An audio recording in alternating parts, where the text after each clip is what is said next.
get my promotion? Quit. Oh, yeah. In case you haven't noticed, the women's movement, it didn't quite make it down to Wall Street. My partner is a guy. Where's your partner? In Asia. He's stuck in a meeting. Swamped in Bangladesh. He's on his way to Rome to see the Pope. What's his name? His name? Cuddy. Cuddy. Cuddy. Is Cuddy in? He's never in. This is early. Really? Nobody even knows who this Cuddy is. Minor detail. Robert Cuddy doesn't exist. Everybody wants Cuddy. Without him, you're nothing. Mr. Cuddy? Mr. Cuddy! Mr. Cuddy! Even when I create the perfect man, he ends up stabbing me in the back. Oh, are you sure this is the right thing to do? What are you going to do? I'm going to perpetrate a great big whammy. What is it this time? Kind of a new look. Rich, powerful, old, and male. Well, now, I'm getting interested. Wait. Oh, shit. Well, it's a miracle. Ladies and gentlemen, my name is Robert Cuddy. Oh, my God! What a man. Mr. Robert Cuddy.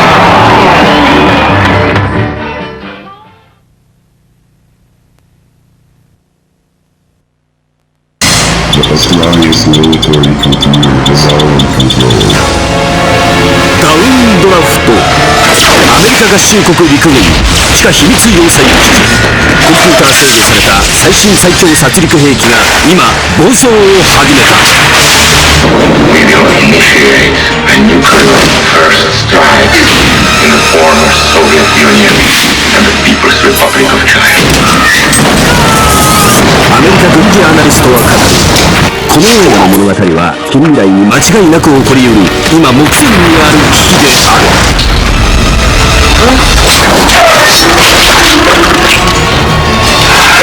あまりにもリアリティのあるストーリーにアメリカ陸軍が取材を全面拒否。世紀末の現在地下深く進行する恐るべき計画の全貌が白日のもとにさらされる。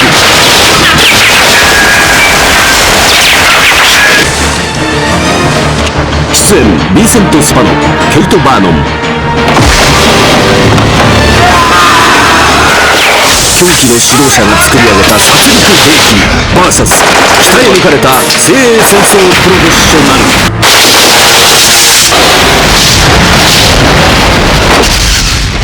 決してやられることのないデスマシンに倒されていく戦士たち。全人類を守るため最後の瞬間に全てをかけた。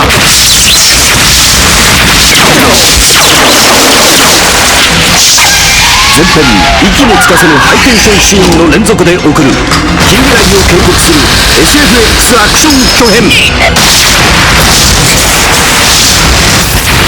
ダウンドラフト。98年1月1日字幕版吹き替え版発売。12月25日レンタル開始。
climb at full throttle to 40,000 feet.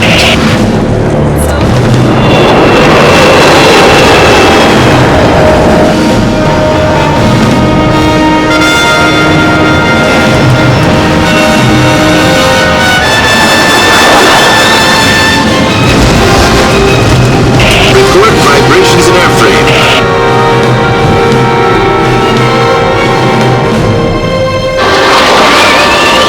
Still together at 40,000, we'll try the other side of the hill.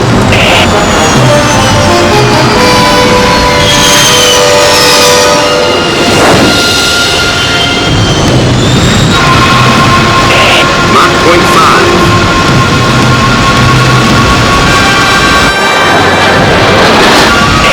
Mach 0.7, increasing throttle. 101, this is Avro Tower. Please be advised, Mach 0.85 is maximum speed on this prototype. Reduce throttle, please. 101, over. Mach 0.83. He's trying to go supersonic. 101, this is Avro Tower. Reduce throttle immediately, over. Mach 0.89. Flight Lieutenant, cut throttle and pull out now. Mach 0.95. Mr. Woodman, do you read? This is Avro Tower. Reduce throttle. And terminate dive now. I read you. Okay, reducing throttle. Mach 0.97.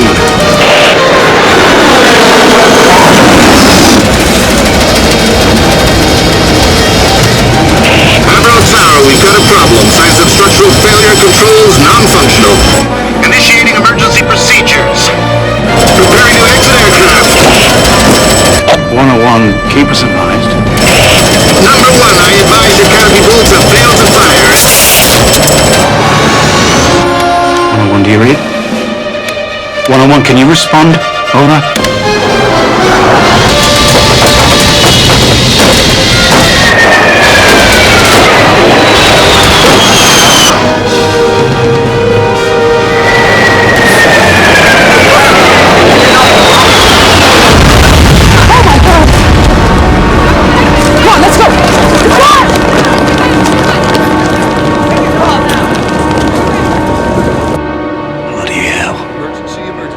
Code red.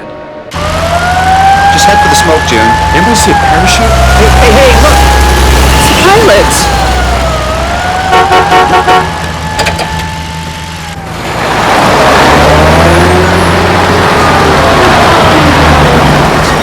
You're lucky to be alive as far as I'm concerned. Now, good luck. Thank Do you have a statement, Flight Lieutenant? Was it a mechanical or human error?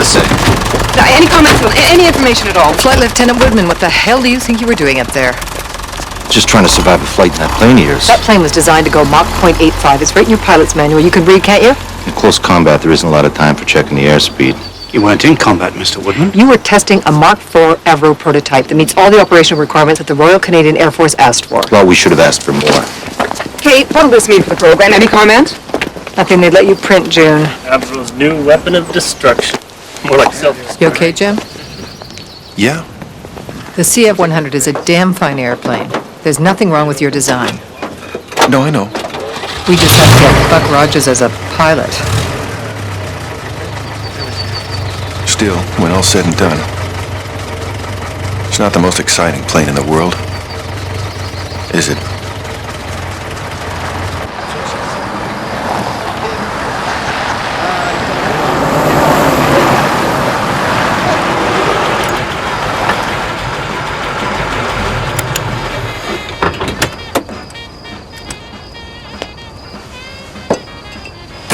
Hey kid, how they hanging? Oh, not too good, Ruby. Heard the news.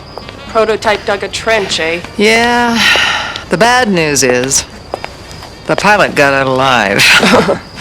You'll straighten it out, Kate. Yeah. The CF-100's not such a bad old crate. Thanks, Jill. You remember in 42 the nightmare we had putting together that first-length bomber? That thing was so big, we never thought we'd build anything that huge. Yeah, old Sir Roy Dobson brought in that team of British engineers to inspect the first one. We all hoped they'd get their asses torpedoed on the crossing. Remember that? He went over every inch of that thing. He was poking his cane into one thing after another. We were all quaking in our boots. I mean, he was the designer after all. And finally he finishes the inspection and he looks at his engineers and he says, "About our Lancaster. Now that, gentlemen, is the way to build a bloody aircraft." Sure could use another day like that. Night. Night.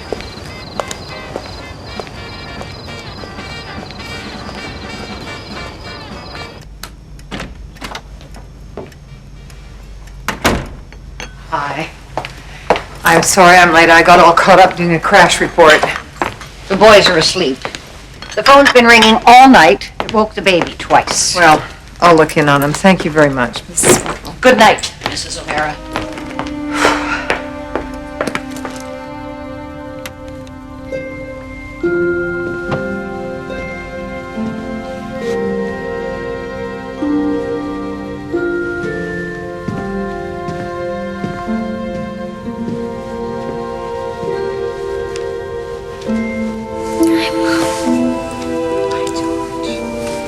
The radio said your plane crashed. Oh, yeah. I had a bad day today. You know what? Well, Paul's tooth cracked. It came right onto his hand. There was blood and everything. oh, no. Hey, George, you know what we're gonna do? When I get the 100 back into production, maybe we'll take a nice long vacation together, okay? We'll go to Miami Beach, all of us. Daddy, too? No, honey, not Daddy, too. Sorry about your bad day.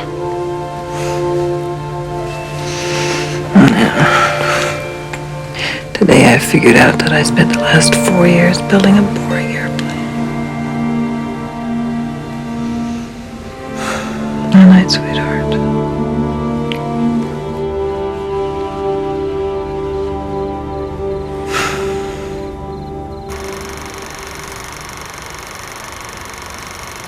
We're preparing this film for Cabinet. This is a Tupolev Bear from the Ticino Air Show. Built for bombing runs across the Pacific. Yes, sir, but we can handle that. Yes. But this is something you haven't seen. The Ilyushin IL-22 bomber.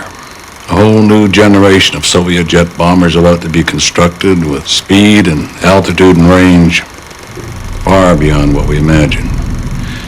And they're going to build thousands of them, and they won't be coming across the Pacific. These bombers will be able to fly over the polar ice cap right in our back door and drop a nuclear payload on any North American city they choose. We're going to have to defend nearly 2 million square miles of Arctic. I need a new interceptor. Correct. Here are the operational requirements the committee has compiled. We need to find a company to design and build her. I want you to go to Boeing, North American, Hawker Siddeley. 5-to-1 weight to thrust ratio? 2G turn at Mach 1.5 at 50,000 feet with zero loss of speed or altitude. The thrust of a rocket, a weapons bay bigger than a B-29, and the handling of a two-seater Cessna, and they think this is possible? It's what we need. So this is going to be one hell of an aircraft.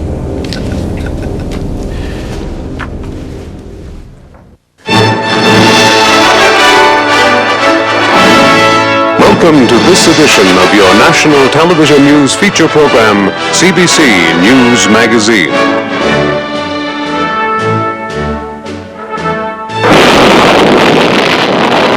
In tonight's story, we look at the American Civil Defense Program and its response to the threat of a Soviet nuclear attack. Is Canada ready? We must learn to live in a world where we have the hydrogen bomb and the enemy of freedom has the hydrogen bomb. If the communist bloc does attack, our radar sites and observers will sound the alert. Giant bombers will take to the air. Jet fighters will scream aloft. Fighters will account for some of the enemy, but some will get through to your home.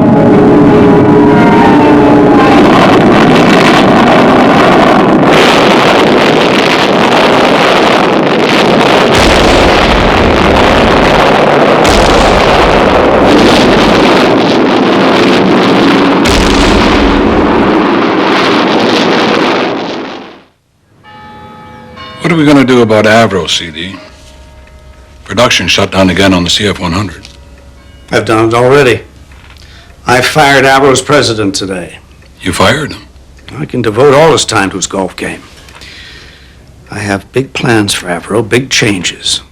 You'll see the CF-100 program sorted out. They'll be in full production again in no time. Well, I'm relieved to hear it. But I have a favor to ask. What's that? It's about this new fighter interceptor of yours. I want you to consider Avro aircraft. Well, they've hardly proven themselves on the 100 CD. This new aircraft will be highly advanced. From what I hear, aircraft companies haven't been exactly lining up at your door to build it. In fact, I hear the Brits and the Americans say the specs are unrealistic. The Brits just want to sell us their little Hunter F1. Said we could stick a maple leaf on it if we wanted to. It's 1/3 our range requirement. Single engine, no navigator. It's totally unfit for Arctic patrol. And the Americans tried to sell us the F-102, and it's barely supersonic. You know, Wilf, this country does best with a big project. The Hudson's Bay Company. The Canadian Pacific Railway. That's why we're building the Seaway. Ships from every country sailing into the very heart of this continent. Canadian wheat sailing out.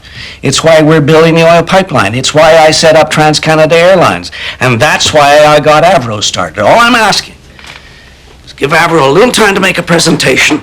Hear them out. You said that there were big changes for Avro. How are you going to turn them around? I'm going to give them one of my boys.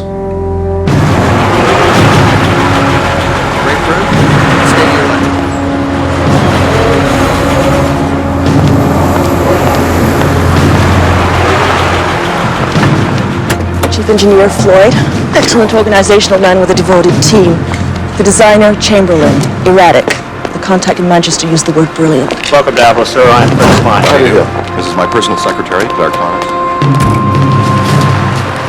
Good morning, I'm Crawford Gordon. Nice to meet you. Hello, I'm Crawford Gordon. Good to see you. Good morning. Nice to see you. Who is that? Crawford Gordon. C.D. Howe's boy wonder in the war. Ran the whole munitions production. Good morning, gentlemen. Madam, I'm Crawford Gordon. Please sit down. Mr. Gordon, I've assigned Chief Engineer Floyd here to make a report on the crash. James? Well, we'll have a full report on your desk by the end of the week, sir, but we think the basic cause of this crash... Thank you, James. I'm confident that the problems with the CF-100 will be solved and we'll be back into full production very soon. Oh, thank you. And this company, Avro, has the capability, the brains, the tools to accomplish anything we set our minds to. You've shown it in the past. You built the Anson, the Lancaster bomber, the jetliner, first passenger jet in North America by several years, designed and built right here. There's no lack of ability in this company. What you need is leadership. That's where I come in. But today I want to talk about the future of this company. With the advances in metallurgy, electronics, hydraulics, we're on the threshold of a whole new era in aircraft design where almost anything is possible. I see a future that will take us farther than anyone has imagined, speed and altitude, into the stratosphere, maybe even to the very edge of space. And here is the first step. These are the operational requirements for a new aircraft which has been secretly tendered by the Royal Canadian Air Force. It's a highly specialized, high-performance fighter interceptor. Do you know where they've gone for bids? To the Americans, to the Brits. Well, I believe it's the destiny of Avro Canada to build this new aircraft right here. Beyond Mach 2, the Americans have to dive their sabers straight down to get past Mach 1. Battle operational from freezing to boiling? Oh, no existing metal could withstand this. How did the other manufacturers respond? They said it was impossible. I want to hear what you say. Well, I'm sure it would be a very intriguing project, Mr. Gordon, but the fact of the matter is that the speeds they're asking for would either melt or tear the wings and tear off any existing airframe design. So you're saying it's impossible? Well, technically, given the data and the materials presently available, yes, it's impossible. I see. Well, I'm disappointed. I guess I was wrong.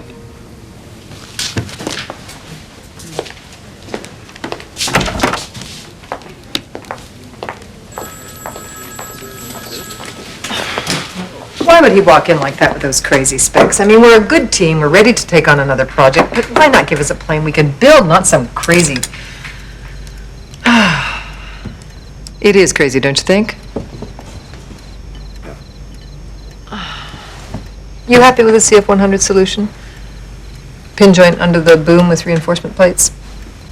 Yeah, then they can dive it to Mach 1 if they want. Symphony season begins on Thursday. I was thinking I might take the kids, give them a shot of culture. You want to come? You know what this is? Yeah, it's a water chestnut. No, it's a perfect spacecraft. Of course, everything in space is the perfect spacecraft. Just imagine, zero drag. You're thinking about that new aircraft. In space, the potential velocity is almost limitless. Almost limitless. But that's space. We're dealing with heavy atmosphere. We penetrate air, we create drag and turbulence, reduced velocity, back to square one. Okay. Conventional aircraft, you have the noses. No problem there. Good penetration, no problem. Where the problem lies is at the back. You have chaotic displacement of air by the tail, the rudder, the trailing edges, and so on. So it's the drag, it's the drag. The drag is our enemy, and it multiplies at supersonic. Drag limits velocity. And so what do we do?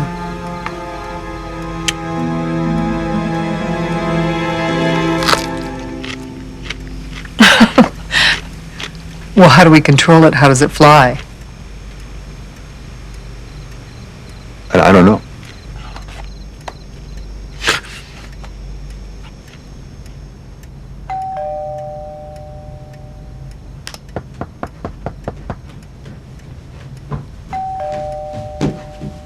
Who is it?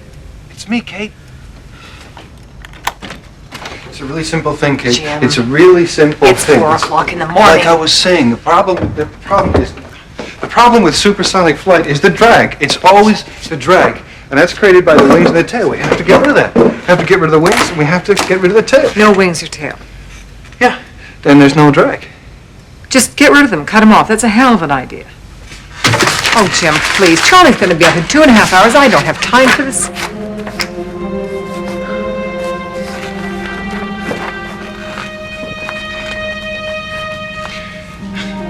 Told you it was simple.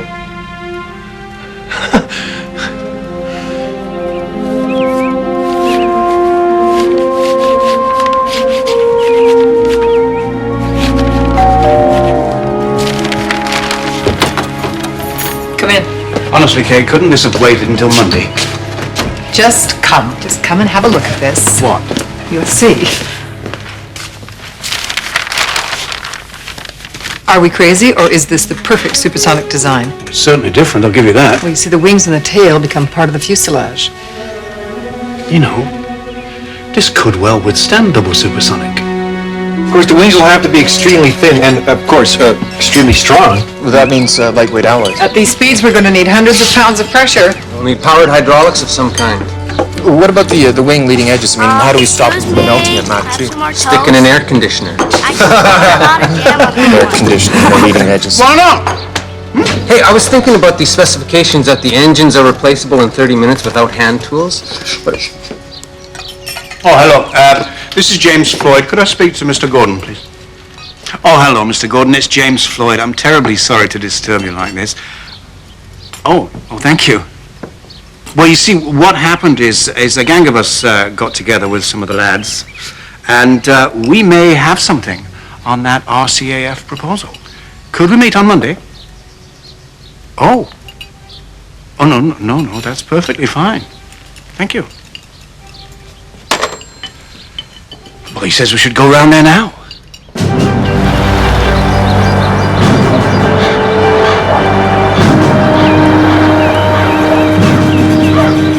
This way, please. Darling, your guests are here.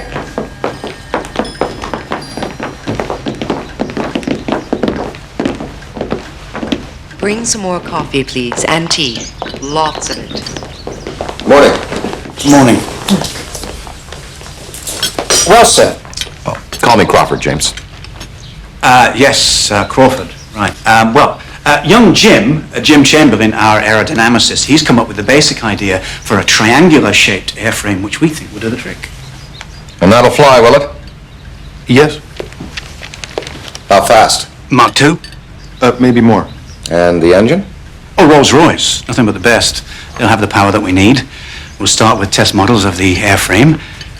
But you should be aware, Crawford, that this is going to be big. Don't worry about that. No, I mean huge. I mean, there are thousands of parts and systems, mechanical, hydraulic, electronic, electrical, they don't even exist. I mean, this is going to make the CF-100 program look like a Meccano kit. Good. You build this thing, James.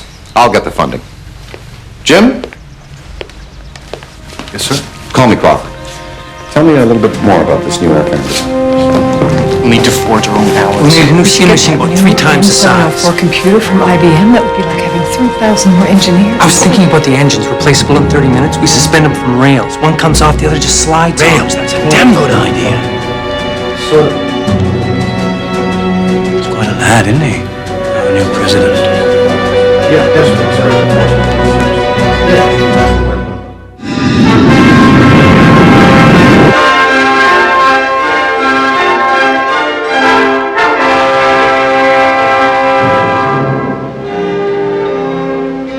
The jet age has meant rapid development and growth for Canada, and in particular for Aviaero Canada Limited, which produces both the CF-100 and the Orenda jet engine.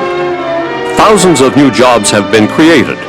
Young engineers who used to head for the United States are now finding good opportunities in Canada. Under the dynamic leadership of President and General Manager Crawford Gordon Jr., Aviaero Canada is looking to diversify into other areas of aircraft design and manufacture, including civilian passenger aircraft. The Avro jetliner is the first and only commercial jet transport built on this side of the Atlantic. Successful in every way, it first flew in 1950, just 2 weeks after the British Comet. But when the Korean War started, the whole jetliner program had to be set aside while Avro concentrated all its energy on the CF-100, the most versatile and certainly the most heavily armed fighter in the world. In designing and producing these 2 aircraft, Avro Canada has demonstrated its claim to a place among the world's leading aircraft and aero engine manufacturers.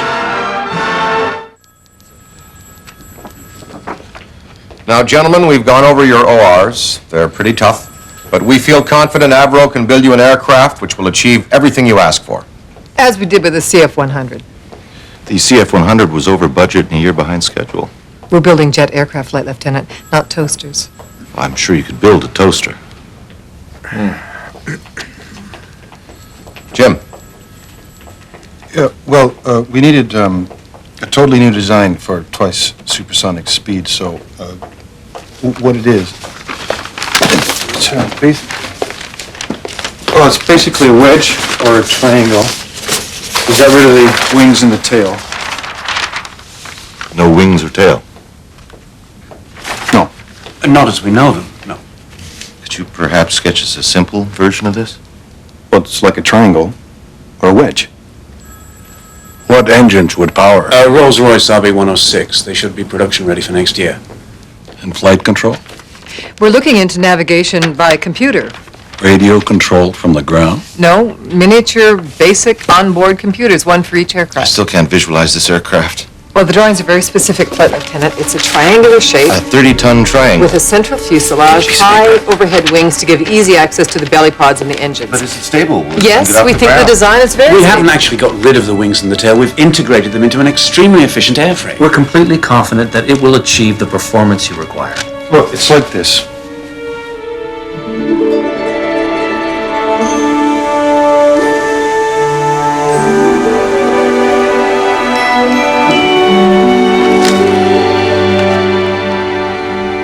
There. Like that.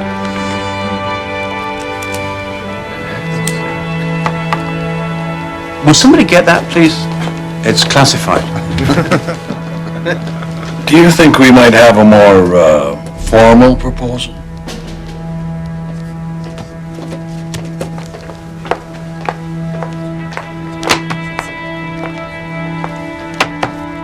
I don't know, sir. Boeing, Hawker Siddeley, Gloucester's, North American, they all think this plane is impossible. How can we expect the average? Listen, Jack, I like the idea of building our own aircraft. In the war, we built Hurricanes, Ansons, Lancasters. But when the Japanese were massing in the Aleutians, we couldn't get a plane for love nor money. The Brits had them all. We patrolled our coast against enemy subs in cloth-wing biplanes. A lot of good men, friends of mine, never came back. I swore I'd never let that happen again. This Wilf Curtis doesn't seem to be one to dilly-dally around. He'll give us a good chance to show what we can do. In any case, it was a very impressive demonstration. Floyd, Sly. Why was I not invited to the meeting?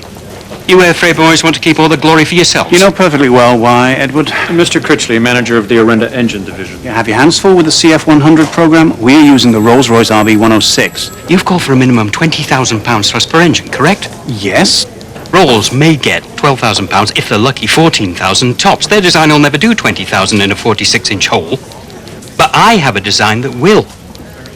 Marrying an untried engine to an untried aircraft, it's just not done. He's right, Crawford. We have enough on our plate as it is. Besides, the lads at Rolls have assured me of the £20,000 rating.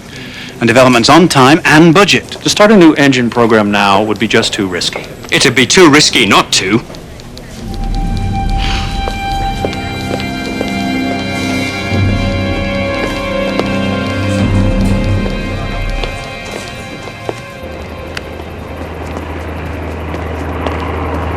How's your flight, CD? Adequate?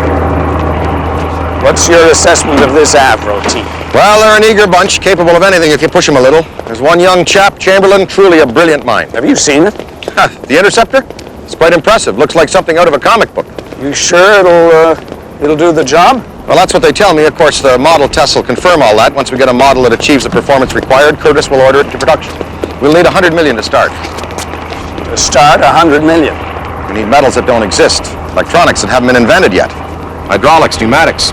We're building this aircraft from scratch, CD. It'll be the most advanced in the world. Cut the crap, Crawford. This isn't the war anymore, and there are limitations.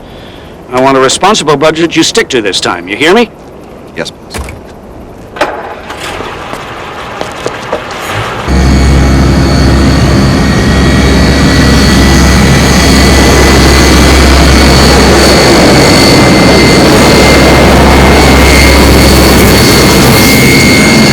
There it goes again.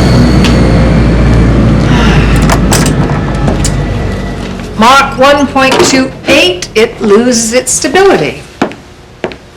All right, let's go over it all again. Supersonic air is compressed. Compressed air is unstable. Unstable air over flat surfaces and straight lines hitting the wing roots causes a shockwave effect and extreme turbulence. So, what we have to do is to find a way to guide the air over the fuselage away from the wing roots so as to reduce the shockwave effect. How do we modify? Where do we begin? Wait.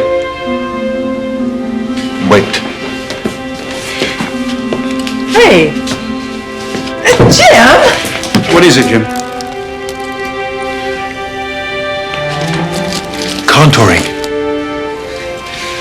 The fuselage. We pitched the fuselage just in front of the wings. Now, the contouring will draw the air in and then force it out over the leading edge of the wings. Minimizing the shockwave. Yeah. Okay. Watch this.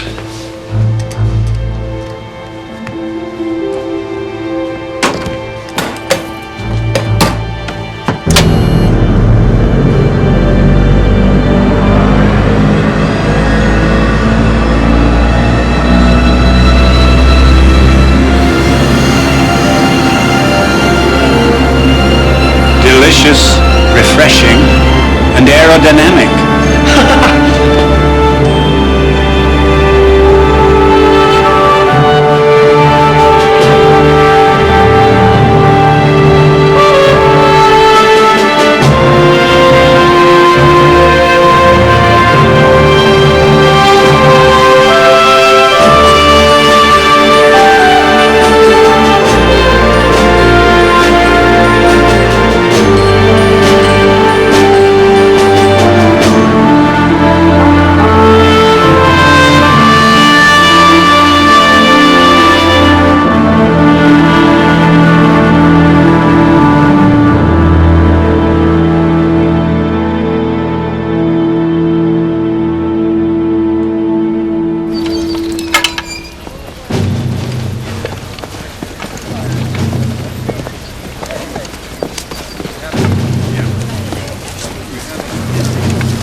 Yes, Mr. Woodman, just in time. Now, that's the rocket that we use to get the model up to speed, and then the onboard sensors tell us the degree of stability. It's really quite invaluable.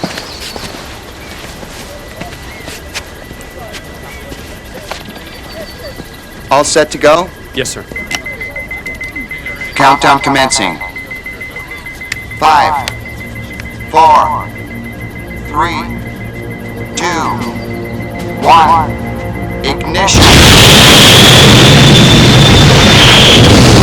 1.5.9. Wing temperature 190 degrees. 1.2.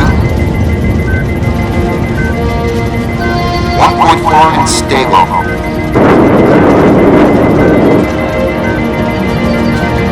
Come on, baby. Mach 1.6. Come on, baby.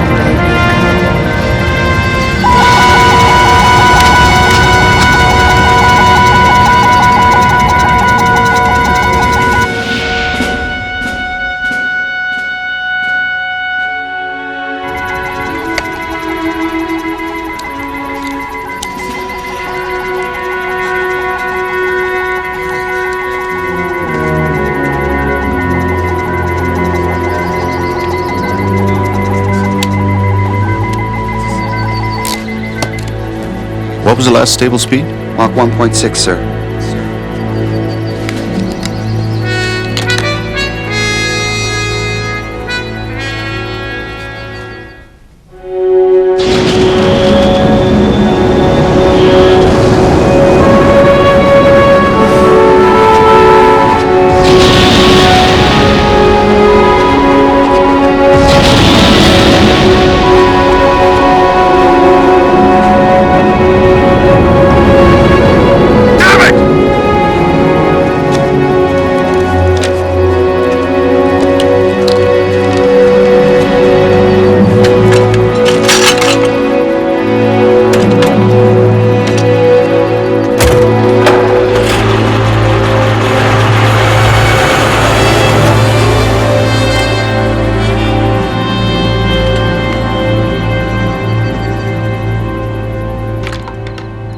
Today, U.S. Army officials confirmed the secret detonation of an H-bomb at Jacobson Army Base in Nevada.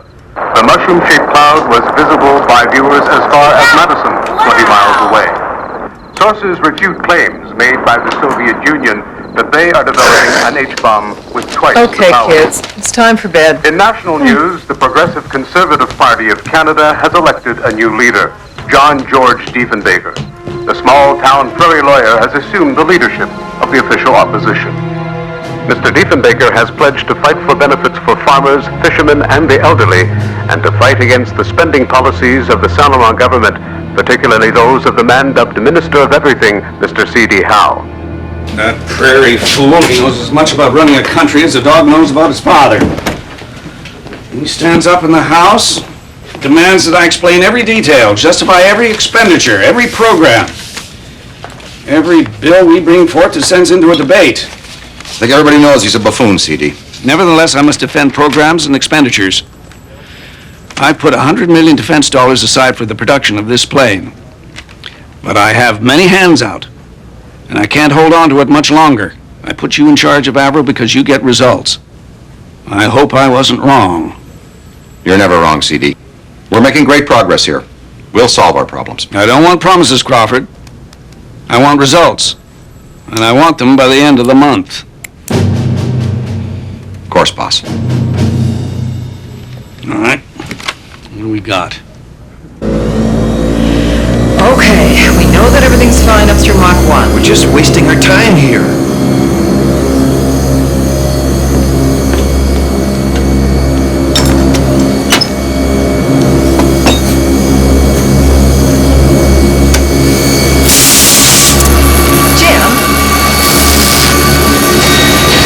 No, what the hell are you trying to prove? Damn, still not enough. What are you doing? We've got to get speed. Well, you won't get it like that. It's not built to take 220, you know that. You'll blow the whole thing up. It doesn't matter.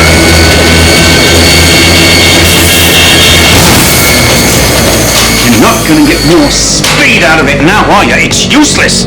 It was useless before. We have got to have a wind tunnel, damn it. A decent wind tunnel so we can see what's wrong. There isn't a wind tunnel in the country that'll do Mark II. Well, then build one or get one. We don't have time. I need a Mach 2 wind tunnel. Or we can forget the whole thing. Oh, now that's great. That's just great. Maybe I can help you. I could get you into Langley Air Force Base. Their test tunnel goes up to Mach 2. You could? Well, that'd be wonderful. Take it into the States? How soon could we go? Get on the phone.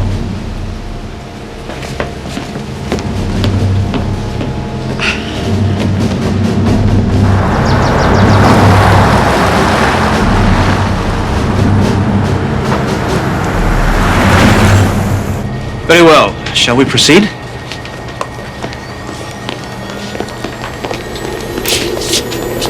Now, increase the velocity until I say, please. Mach 1.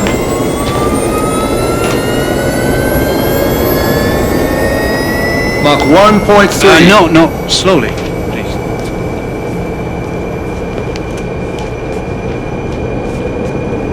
Mach 1.4.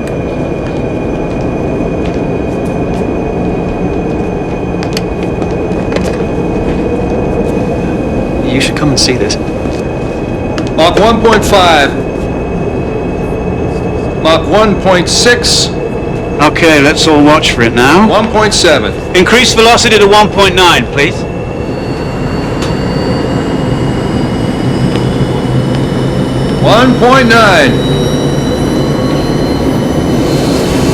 But it's...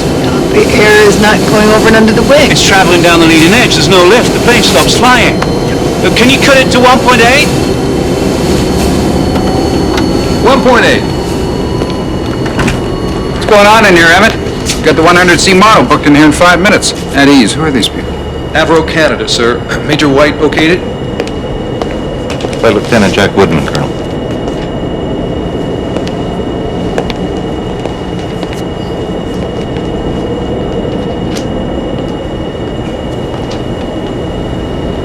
Well, that's the prettiest little thing I ever saw. We've never gotten a model stable over Mach 1.3. You gonna build it? We plan to. Where? England? No, sir. Up in Canada. Toronto? That is, if we can get her up to our requirement, past Mach 2. Past Mach 2. Yes, sir. Well, keep me posted. Come down anytime. And if there's anything I can do to help out, let me know. Thank you, sir. I will.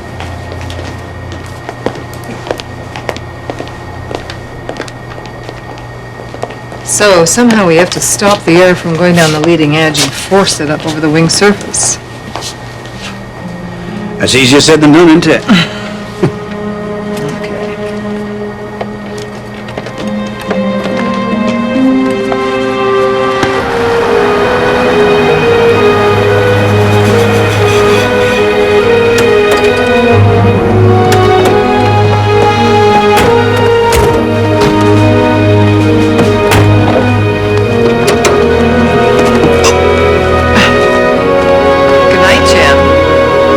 Mr. Woodman, I'd really like to thank you for all your efforts in getting us into Langley. Yes, thank you. Oh, you're very welcome. I just hope it'll help. At least now we understand the problem. Good night. Good night.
I don't know why I don't carry those things.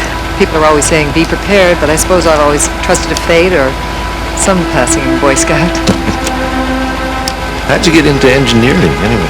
Didn't want to nurse, didn't want to teach. Are you married, or? No. Well, only to my airplanes, or so my ex-husband used to say. Once he decided I wasn't having an affair with James or Jim or anybody else. Jim's quite a character, isn't he? Oh, yes. So is he stable now, or? What do you mean by that? I mean, how did you... Security check, standard procedure. He was under psychiatric care. That was 2 years ago. There was a lot of pressure from the CF-100 program on him, and he needed to rest, that's all. Okay, fine. Listen, Jim Chamberlain is the best damn airframe man that I've ever seen. And he is fine.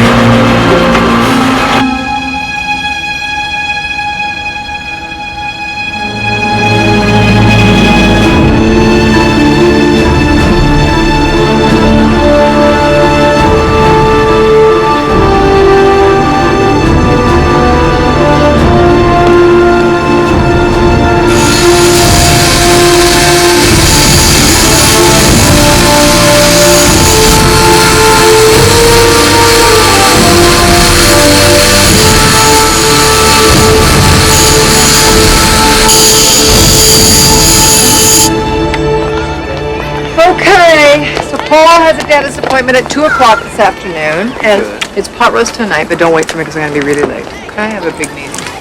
Hey, Kate. Hi, Joe. Today we finished CF-100 number 300.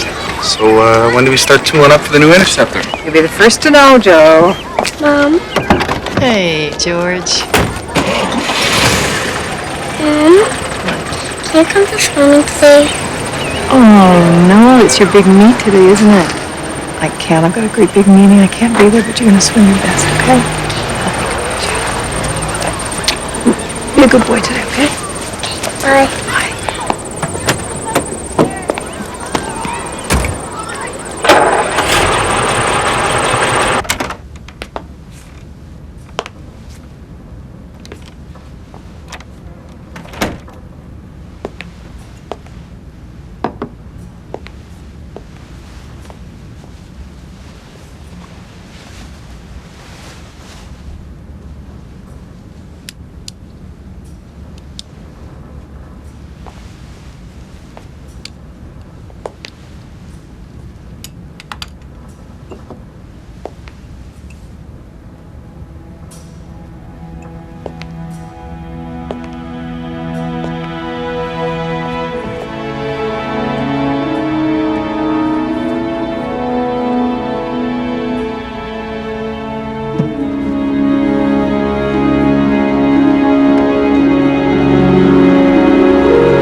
How's the day shaping up for you, Fred? Well, June, we have perfect weather conditions. Now, you've had a lot of problems with these high-speed model tests. What's different about this one? Well, the difficulty with an aircraft this advanced is maintaining high-speed stability. But we're confident with this model, and the telemetering will confirm that we've licked this problem to Mach 2 and beyond. Assuming that, what's your next step? Well, we'll put the aircraft into production as soon as possible. We have to meet the tremendous urgency of this country's needs for defense. Thanks, Fred. Good luck. Thank you. Thanks, Fred. Track curves to her. Sexy little thing. Definitely a lady. From what I hear, if it doesn't fly, it's the company that crashes. Ready to roll. It's a nice day, Air Marshal. Is your model ready, Spy? Yes, sir. And so's the contract. Commencing countdown. 5, 4, 3, Here we go. 2, 1, ignition. Mach 1.6. Mach 1. 1.6. Go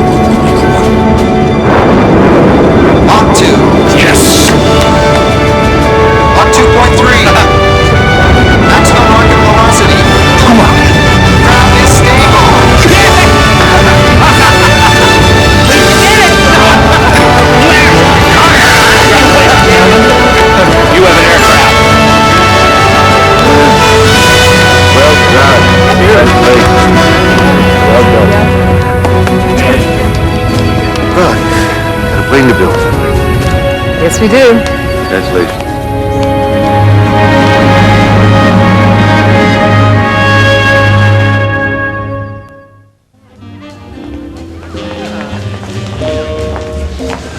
How are you going to deal with the thin wing? You're going to need some kind of self-supporting infrastructure. Honeycomb. Just honeycomb the whole damn way. No time for a prototype, so we'll use the Craigie method. So we'll go straight into production, and then we'll have hand tooling on the first aircraft. Look! Chamberlain, you duck fucker! Hurt somebody.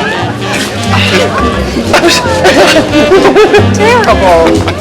Here he comes. Gordon, could you just give us a smile? Hi, Freddie. Mary, I'm sorry. Could I just borrow him for just a moment? You go in, my dear. Why do I get the feeling it's a long-term loan?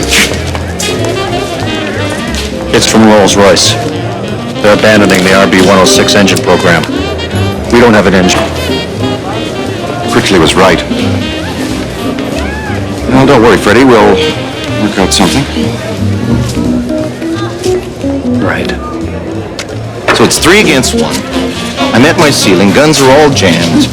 I'm all but out of fuel. So there's no other place to go but down.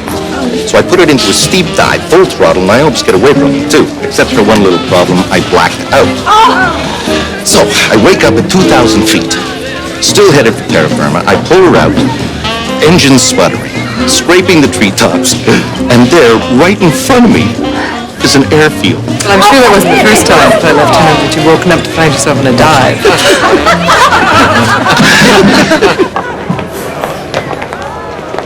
My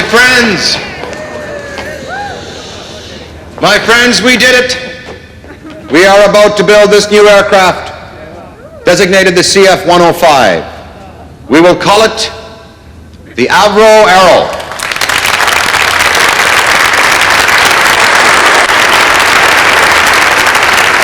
And it will be the most advanced supersonic fighter interceptor in the world. We have been contracted by the Royal Canadian Air Force to put this new design into full production as soon as possible.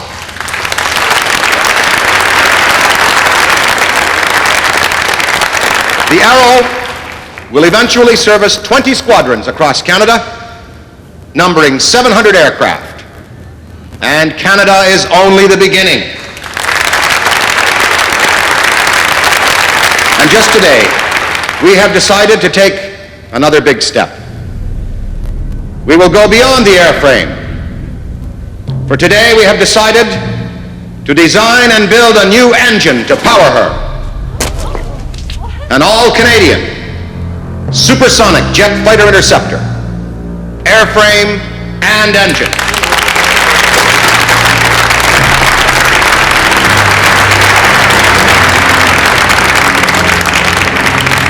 Now, this isn't my plane, and it isn't Avro's plane.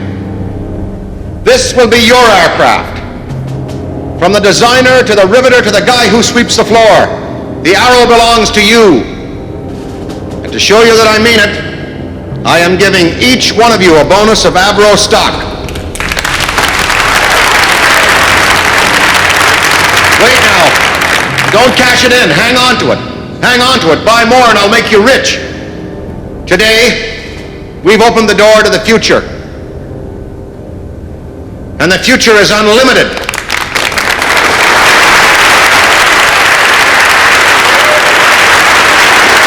Thank you.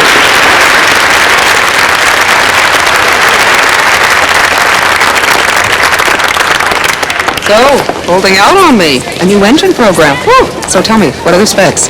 Is it axial or centrifugal? Well, we've really just... You didn't know about it? You didn't know about the engine? We can handle it. Excuse me. Don't put an unproven engine in an unproven aircraft, Crawford. It's the cardinal rule. I like breaking rules. It'll almost double the cost of the program, Crawford. Look, gentlemen, do not worry about this tonight, all right? Tonight, just enjoy yourselves. Ask someone to dance.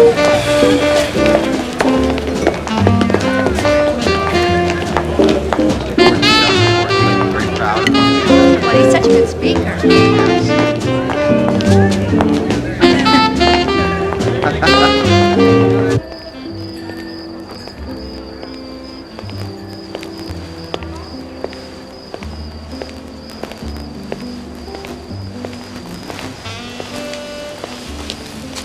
I'm so proud of you. You big jerk.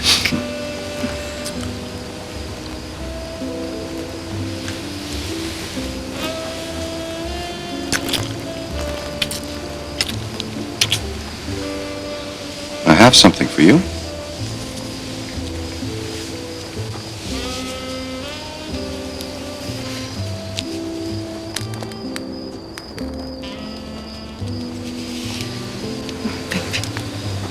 It's gorgeous. What's the matter? What's wrong, darling? I can't wear this in public. Wear it for me. Here, now. It's okay.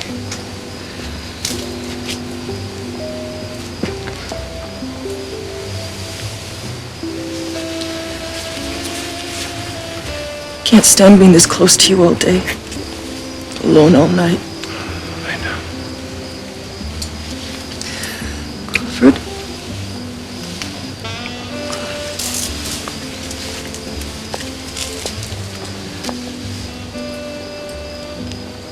I don't think I can do this anymore. Listen, sweetheart. I've made a decision. I'm going to talk to her about a divorce. Tomorrow. Tomorrow? I promise. I'll take care of everything.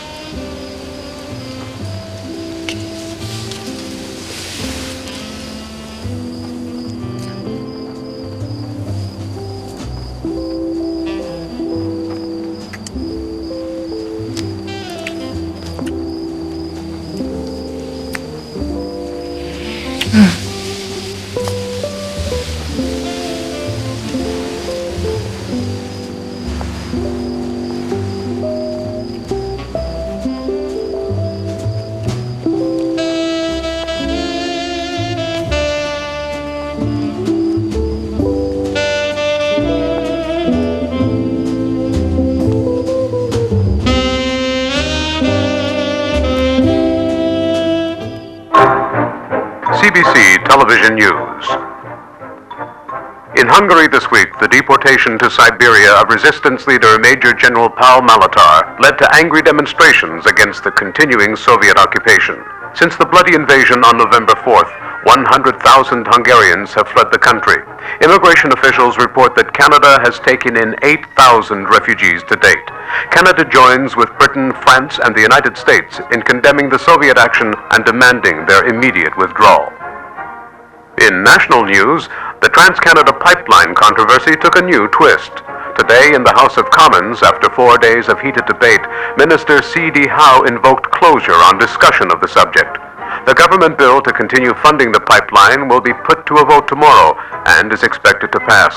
Opposition leader Diefenbaker accused Minister Howe of taking democracy hostage and promised to make this a major issue in the upcoming election.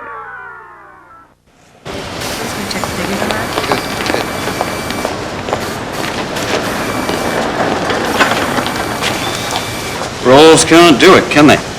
We have a 46-inch hole. You think you can fill it? We need 20,000 pounds thrust.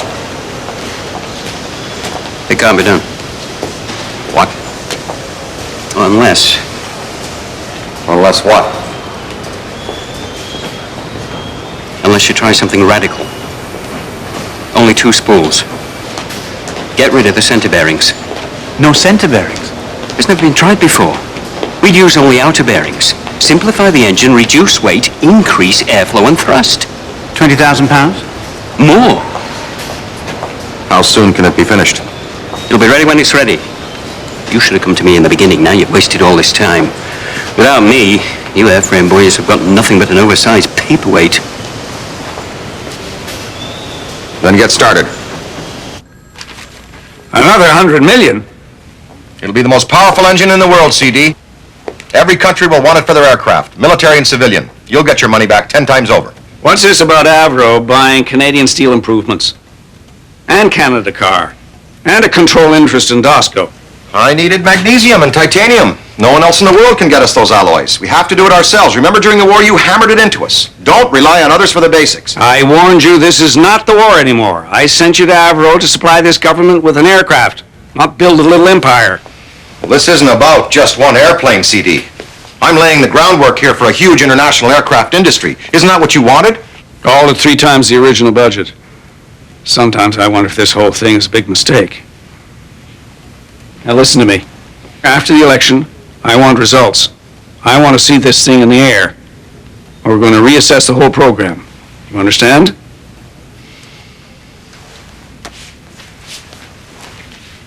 Can I have the engine? All right. Build your engine, but remember, by the end of next year. Yes, sir.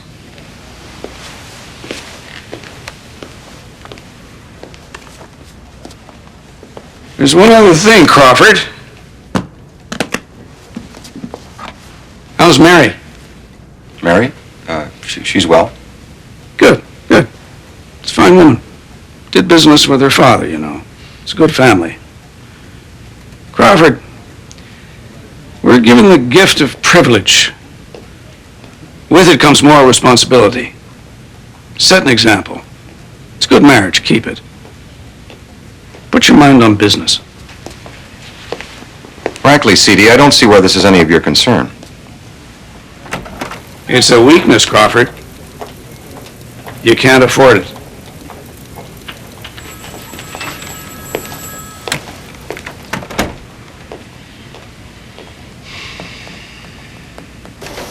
Still like the results we got last time. Let's run those numbers through again. All right, sir. I'll try. Let's just go through the sequence this time, okay? See if that makes any difference. Okay. See if you can... Yeah, start there. That's what It's ridiculous. What's the problem? I'm trying to make it as clear as I can. The landing gear will not fit in this wing. It's 3 inches too long. Can we widen the wing? No. Well, can we shorten the gear? No, we need clearance for the belly pod. Sir? You have something to say? Yeah, it's just over here. What's your name? Joe. Joe Pulaski. Hi. Oh, Mr. Pulaski. What do you think? Well, I don't know. Couldn't you just bend the wings down? What? What? If you bend the wings down, then the gear doesn't have to be so long, right? That could work. 4-degree cant, the wings would give us 3.5 inches. Yep. Let's cant the wings and shorten the gear. That won't affect the flying characteristics. No. Well done, Pulaski.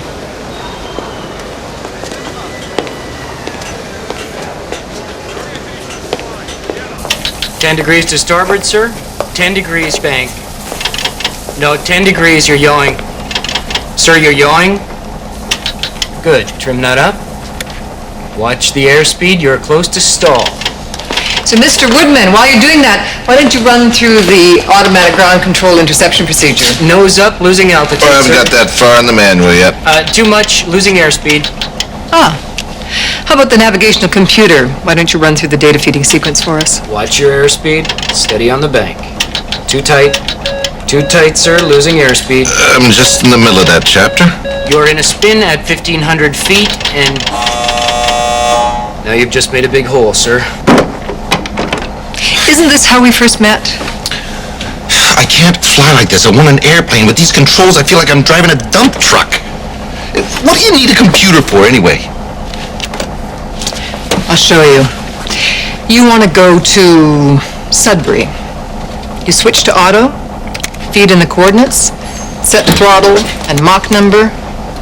You're in Sudbury in 9 minutes. And when you get there, you better know where you're going next, because while you're making up your mind, you're going to be out over the Arctic Ocean. This isn't going to be like any other fighter plane, Mr. Woodman. This is going to be a rocket ship.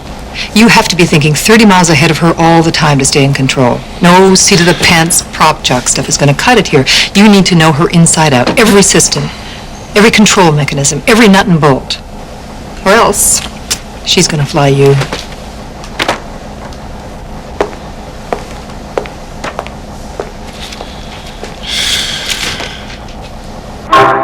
Prime Minister Mr. Saint Laurent told reporters today he is confident of another win at the polls based on his government's record of accomplishments. Another outstanding achievement of the 22nd Parliament was to get started the building of the natural gas pipeline which runs eastward from Alberta.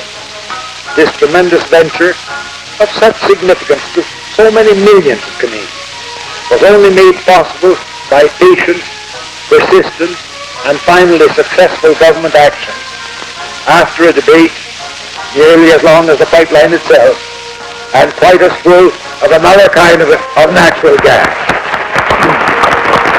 Opposition leader Diefenbaker, visiting Winnipeg today, continued his attacks on government spending and declared if elected he will, quote, break up the Bay Street monopolies and give everyone a fair deal.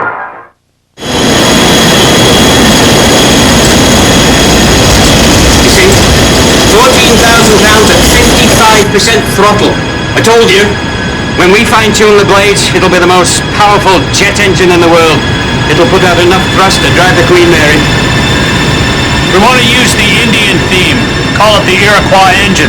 You say it's practical for other applications? Of course. We'll power almost any aircraft, bombers, passenger craft, even trains. Those airframe boys don't even know if that plane of theirs will fly. This engine is where Avro's future lies.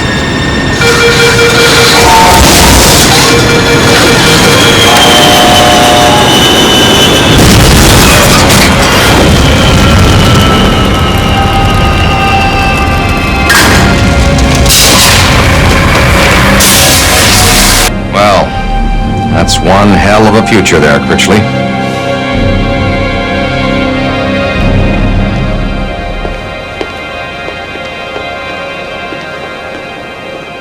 I need that damn engine, Freddie, so keep on top of it.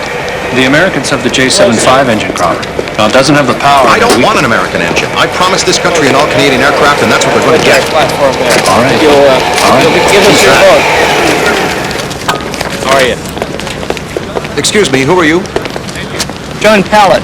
I'm the new progressive conservative candidate for this riding. This is the workplace of honest men. It's no place for a conservative politician. Get out. I have the right to campaign here for Mr. Diefenbaker.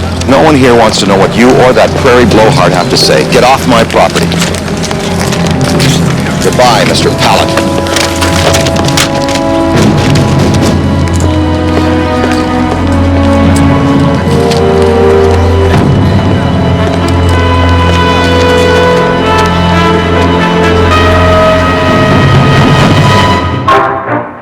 Canadians go to the ballot box tomorrow to elect their government. Recent polls indicate that despite their new leader, the Conservatives trail in the popular vote by as much as 20%. It seems likely that Louis Saint Laurent and his Liberal Party will continue to govern.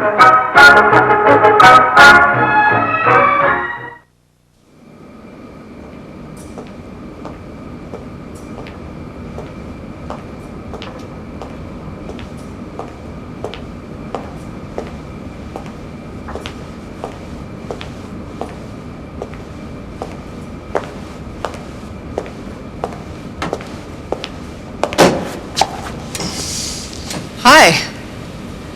Hi. What are you doing here? I was just an old seat-of-the-pants prop jock doing a little homework. What are you doing here so early? I like to come here sometimes early in the morning, just before the shift starts, and, well, just look at her. It's wonderful when beauty and technology can come together. Yeah. What do you think of my navigation system? Well, it's not bad. I do have one big problem, though. With electronic controls, I won't have any sense of feel. What do you mean, feel? Like, when you're in a car, you can feel the road. With this, everything's electronic and hydraulic. Well, at Mach 2, you couldn't do it manually. You'd need hundreds of pounds of pressure. Yeah, I know, but with your system, I won't be able to feel the flex and stress in the airframe and the control surfaces. I should be able to feel that through my hands. Well, it's just not that way anymore. When I fly, I'm part of the plane. I want to feel wing load and G-force. I need to feel the level of stress in the airframe or an over-control during a given maneuver, and I could tear a wing off. It's not possible. You just have to figure out a whole new way of flying. You don't need a pilot, you need a computer operator.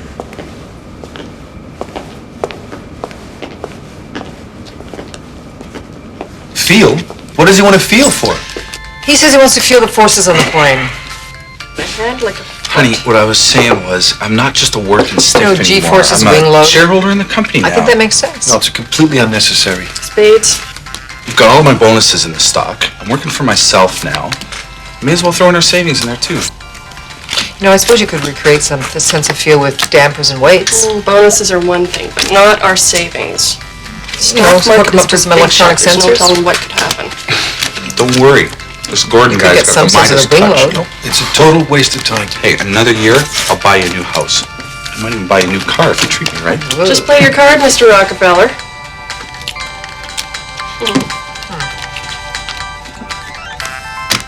Euchre. Now the CBC News. Listen. In a startling upset, the Conservative Party will form the next government of Canada under John Diefenbaker. Let me say to you this night, God help us, ladies and gentlemen, that is our new Prime Minister. Man's never been east of Saskatoon. The man's never been west of Saskatoon. there will be a process of equalization of opportunities for all parts of tailor maids. You bet. We'll enter into A lady now. Obviously, if I stuck with this Polak long enough, you'd have me farting through silk. The final count was Liberals 105 seats, the Conservatives 112. 7 Liberal cabinet ministers lost their seats, including the man dubbed Minister of Everything, Mr. C.D. Howe. I don't know what to say, CD. And has this country forgotten all that your government did for them? Are we all accountants in this country? We no dreams or visions anymore? Not that that damned aircraft of yours was any help. Behind schedule, 3 times the budget, not a single plane in the air to show for it. You failed me, Crawford. The arrow will be an amazing achievement, sir. It'll be your legacy to the people of Canada. Let me tell you something. These men who've come to power, they have small minds. You will scare them. And they will resent you, and they will strike out to destroy you. I can handle those bastards. Don't you worry, the arrow will pay off. Not for me, it won't. CD.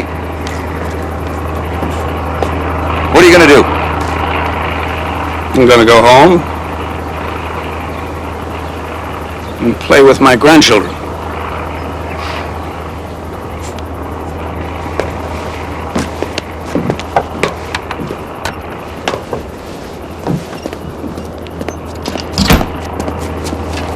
All clear. Well, you know, governments come and go, but Avro's here to stay. We're going to show them just who we are. We've got to go after these international markets. Now, the Belgians bought a couple of squadrons of 100s. We'll give them a deal on the Arrow. Who's that American colonel? Colonel Fairchild Wilson. Right, Fairchild. Invite him up here for a visit. We've got to find a buyer for this engine. Try the French and the Italians. We should meet with the new government, see which way the wind blows. Well, I'll tell you how to find that out. Ask them for more money. How close are we to a fully assembled Arrow? 4 months. Freddie, I want a rollout of a fully assembled Arrow in 2 months. Crawford. I want people to know what we're building here. I want them to see the amazing potential of this country. Get me Air Vice Marshal Curtis, please. Thanks, Dole. You're welcome. Turn starboard, 30 degrees of bank. Turn port, 40 degrees of bank. 30-degree climb.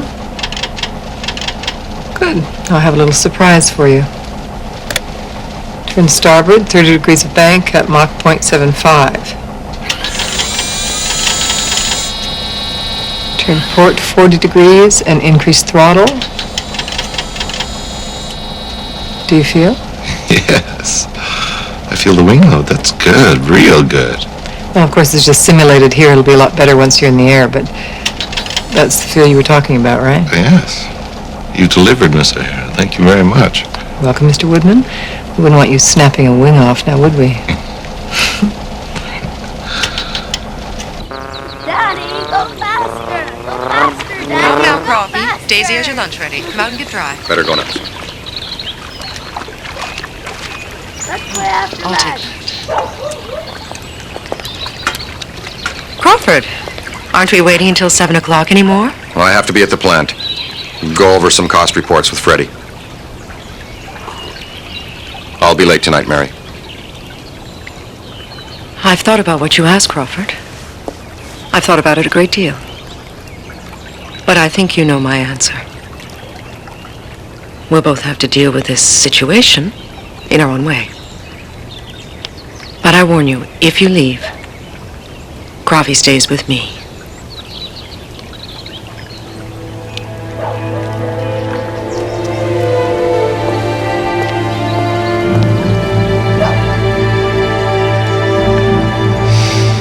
A program of structural and systems test was begun at an early stage and carried out with one primary aim in mind.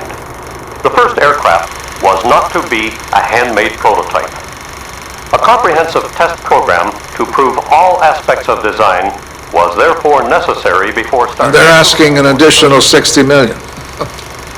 It's an expensive program, there's no doubt about that. No, sir. But it's quite a feat of technology, if it lives up to expectations. Prime Minister, we were elected on our promises of social programs.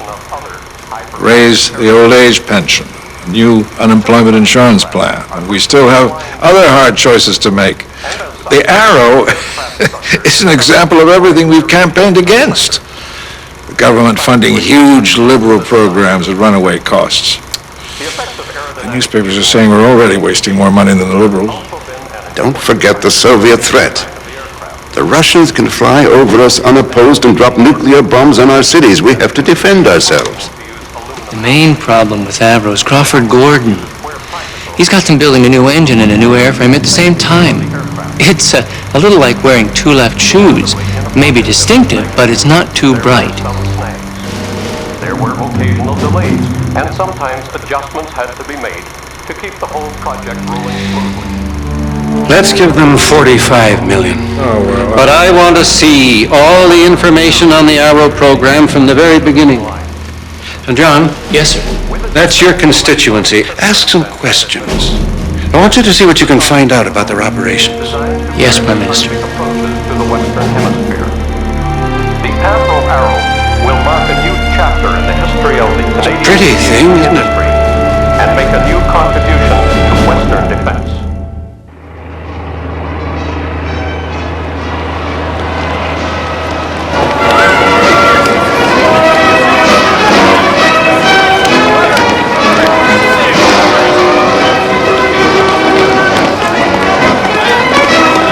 There's a feeling of anticipation here today, ladies and gentlemen, as we await the rollout of the first Arrow. Among the dignitaries are executives of Avro Aircraft, RCAF Air Marshal Wolf Curtis, and the new Conservative Minister of Defense, the Honorable George R. Parks, V.C.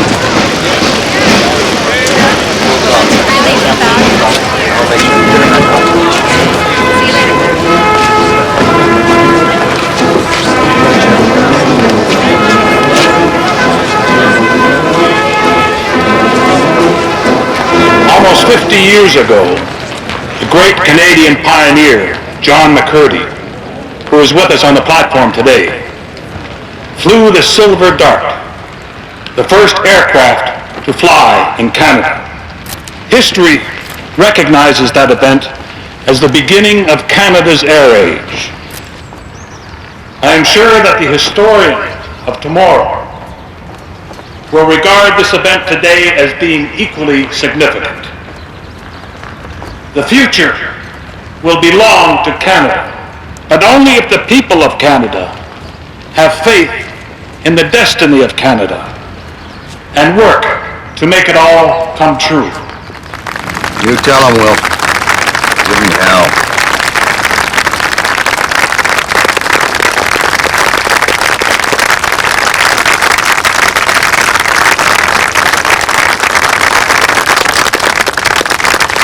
I should like once again, in my capacity as Defense Minister, to commend the efforts of those who have contributed thus far to the development and production of this airplane. Through your efforts, you are making a direct contribution to the defense of the free nations of this world, and so to the well-being of us all. I now have the pleasure of unveiling the Avro Arrow, Canada's first supersonic aircraft, a symbol of a new era for Canada in the air.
1,000 parts, babe.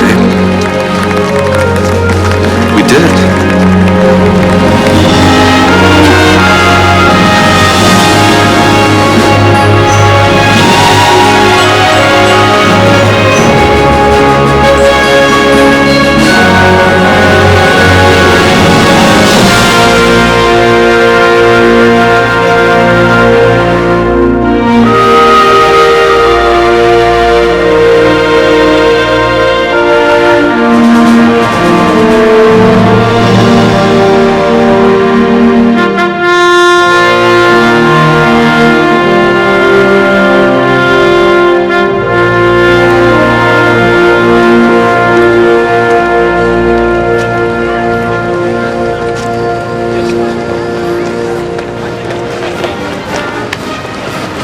Congratulations. Ready, Johnson? Wait, for a minute. Right here. Good. A bit almost turbo. Sure.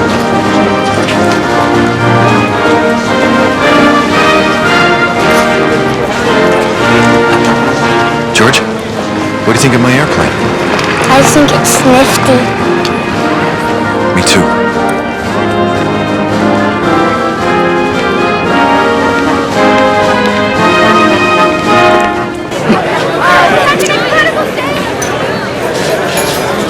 So, do you think Crawford got what he wanted? Oh, I'd say so. I told the press no more than 2-inch headlines. We have to save something for the first flight.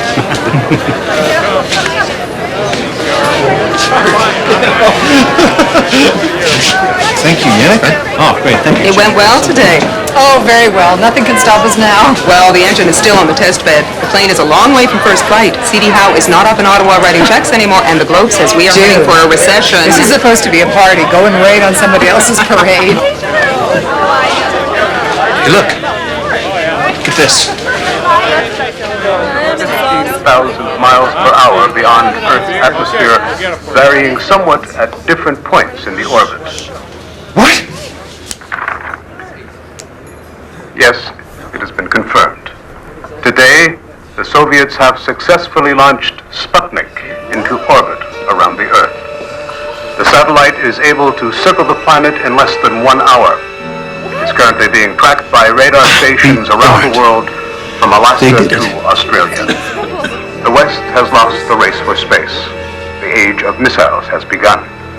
We have in our studio Professor Harlan Sedgefield, military historian. Tell me, Professor, does this event mean the beginning of push-button warfare? If missiles can be used to launch a satellite into space, then this will require the total rethinking of the defense of North America. It's conceivable that such missiles can now be used to strike targets here in North America with atomic bombs. But what are we looking for? Oh, it's a little dot of light. The sun will still be reflecting off it, so it'll look like a little star, like a little moving star. There it is. Where? There. 45 degrees off the cup of the Big Dipper. See it? Oh, wow. It's really moving. Yeah, 17,900 miles an hour.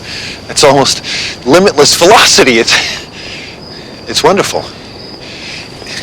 It'll be over China in half an hour. They put weapons in these things? Weapons? Jim, these guys are the enemy. Try to remember that. Mr. Gordon, can you see it?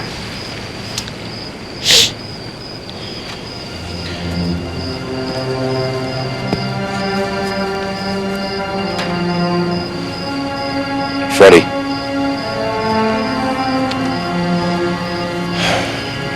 Buy some of those damn American engines for the first 5 arrows and let's get them in the air.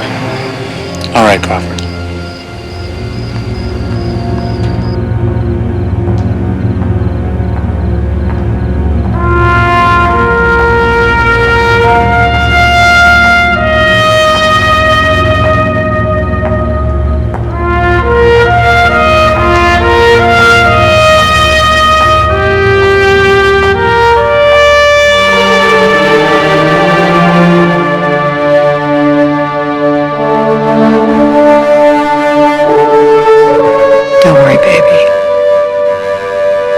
Just fine.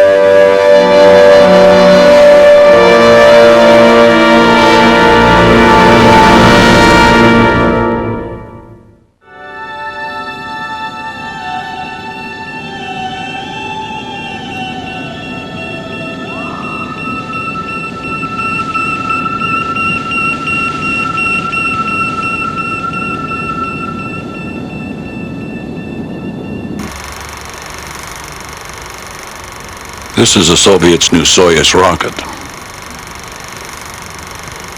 Well, what does this new threat mean to us? The Americans want us to buy their Beaumark missiles. Should we stay with manned fighter interceptor aircraft, or buy those missiles? Or do both? We're still assessing the threat of missile attacks, but we do know that the Russians are building more bombers than ever. And the Americans tell us that their missiles can defend against Soviet missiles or bombers, and at half the cost. The Navy needs a dozen new anti-submarine frigates. The Army needs 200 new American tanks. With respect, sir, we can't trust the defense of North America to missiles. The Beaumarks are still in development. They're completely unproven. So is your airplane.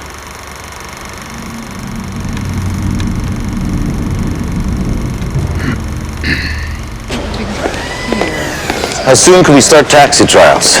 Patience, Flight Lieutenant Woodman, a few days.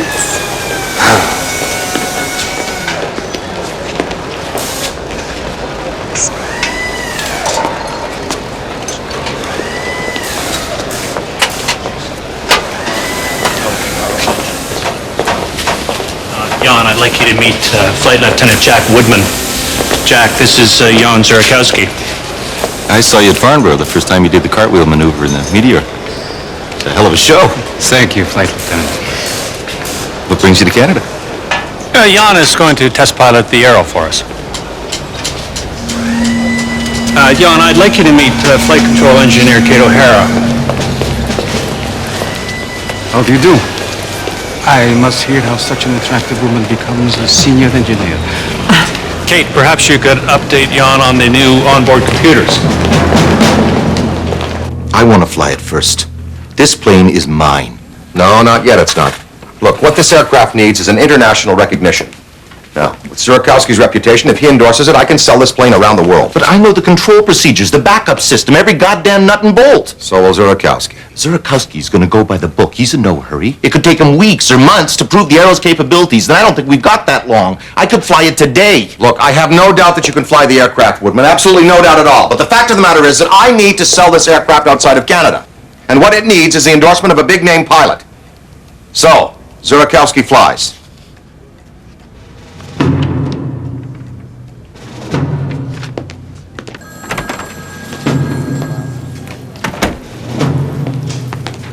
Did you know about this? No, as a matter of fact, I didn't. Well, it stinks. I don't think you should take it too personally. I'm not.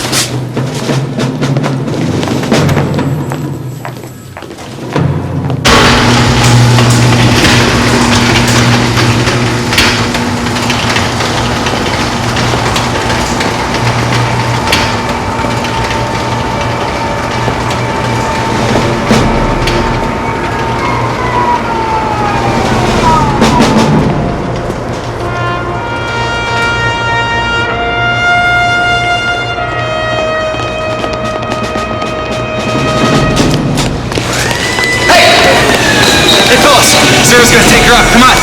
Hey, boys! Rear tire line! Come on! All right.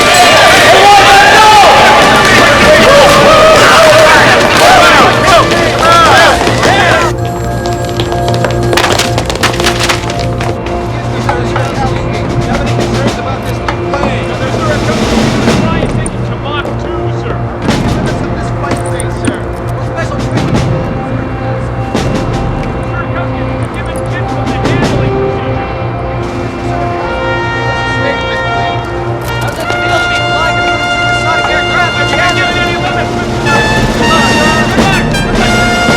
Okay, strap.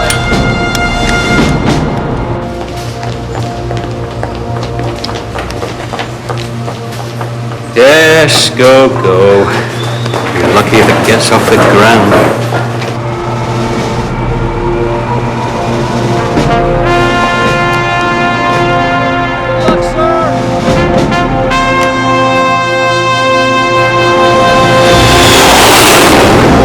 Having towers, chase plane 117 entering a left-hand circle of 1,000 feet, standing by.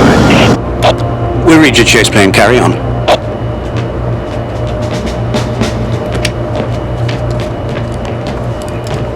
Morning. Morning. All right. We know it works on paper. Now we step into the unknown. Arrow 201, this is Tower. Do you read? That's affirmative, Tower.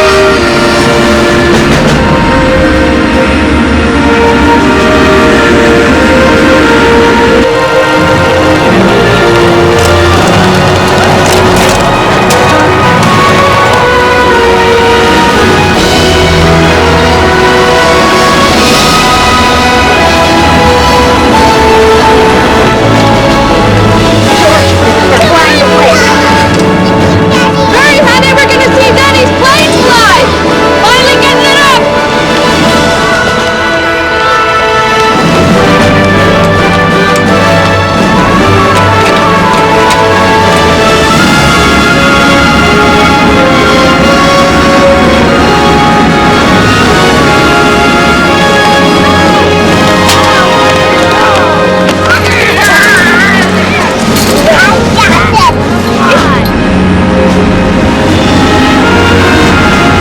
Huge gleaming white craft is positioning itself now down at the end of the runway.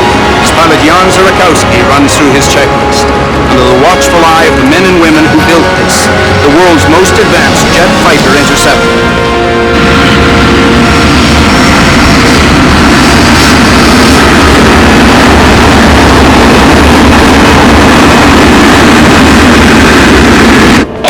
Arrow 201, this is Avro Tower. You're cleared for takeoff. Thank you, Tower.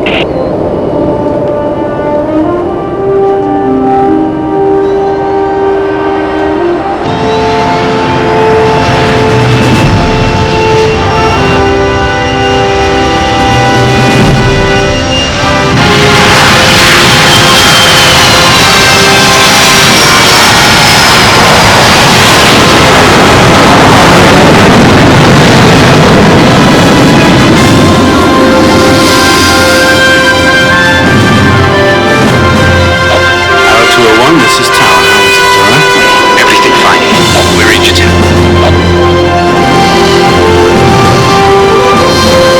She's stable. Steady as a rock.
Jan, how does the flight control system feel?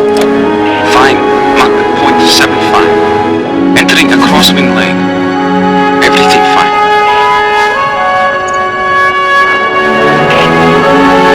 Turning onto final.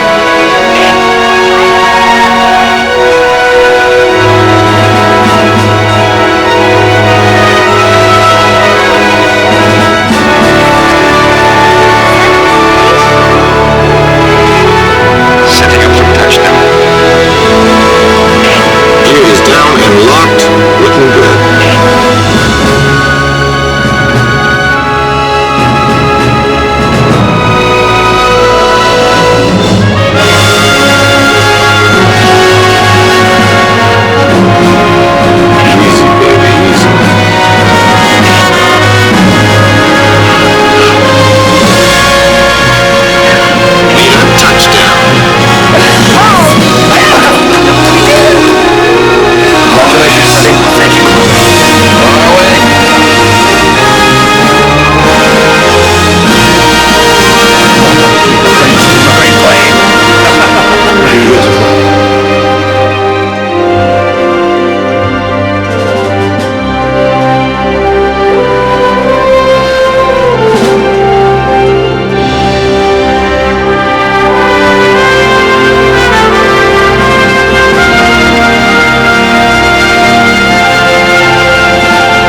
witnessed history in the making here today with the first successful flight of the Avro airliner.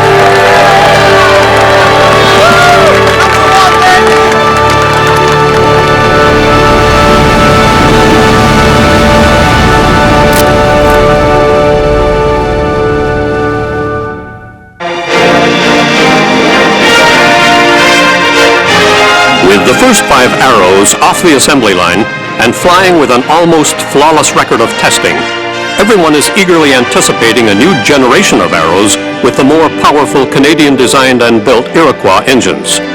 And now Avro Canada has taken over development of the Sparrow II missile and Astra guidance system from the U.S. Navy.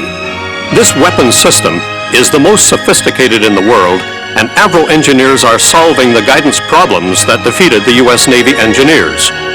And Avro Canada isn't stopping there. Down in hangar number 4, work is proceeding on a prototype of the Avrocar Flying Saucer for the U.S. Army. Avro is moving ahead on many fronts, and confidence in the future is flying high.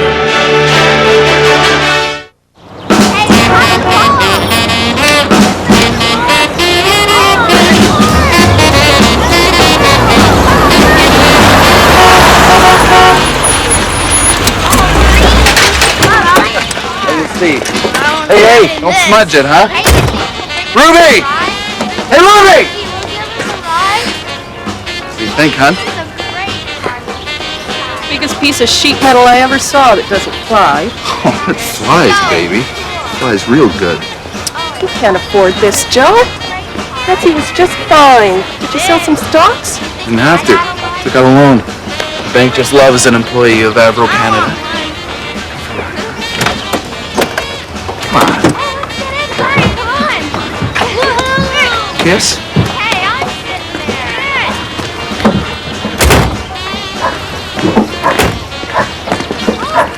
Guys ready? Merveilleux, François. 20 000 livres, minimum. 47 pouces. Oui. Envoyez-moi la lettre d'intention et je donnerai la priorité absolue à la commande. Oui. Bien. Au revoir, François. Freddie, I just got a conditional order for 400 Iroquois engines. If we can make 20,000 pounds thrust. The French want it for their Mirage fighter, so keep on Critchley. Now, we need some more press releases. Something big. Need like a major story a week. Are we missing any angles here? Well, it never hurts to play up the Canadian aspect. Zero's been great for the international recognition.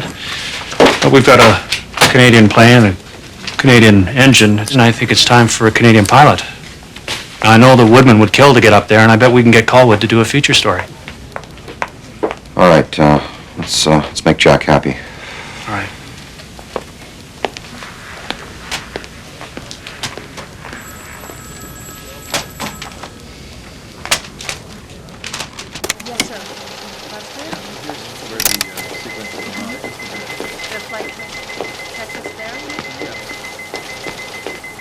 Hi. Hi. What are you smiling about?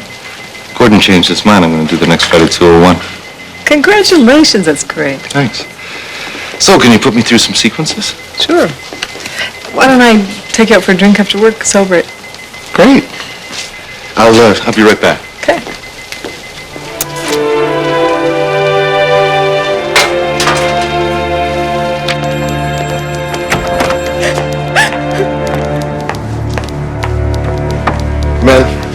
Gordon. Is it true I'm being restricted to Mach 1.2 in tomorrow's flight? That's right. That's barely cruising speed. You could do Mach 2 without even working up a sweat. I know.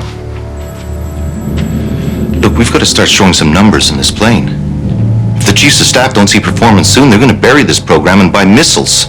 This aircraft isn't going to do diddly squat until it's got the new engines in her. That could take months. Look, I'm not here to give free promotion to those Pratt & Whitneys. When the Arrow beats the world speed and altitude records, it'll be with the Iroquois turbines and burners. Then I can sell that engine all over the world. We won't give a damn what government's in power. So, until the Iroquois is ready, we just take it nice and easy and stick to the schedule. Understand?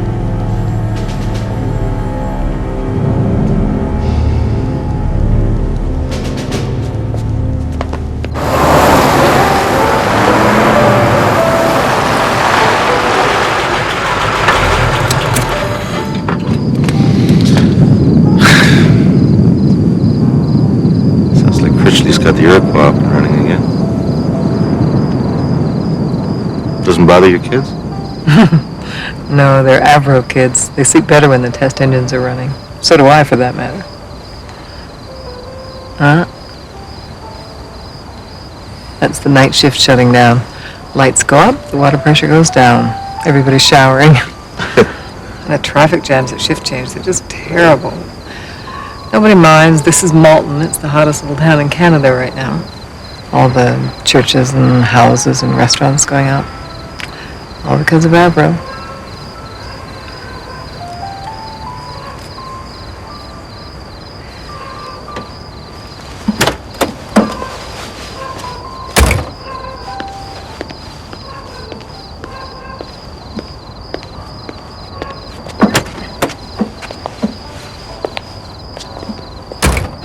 Jack, there's something I want to ask you about.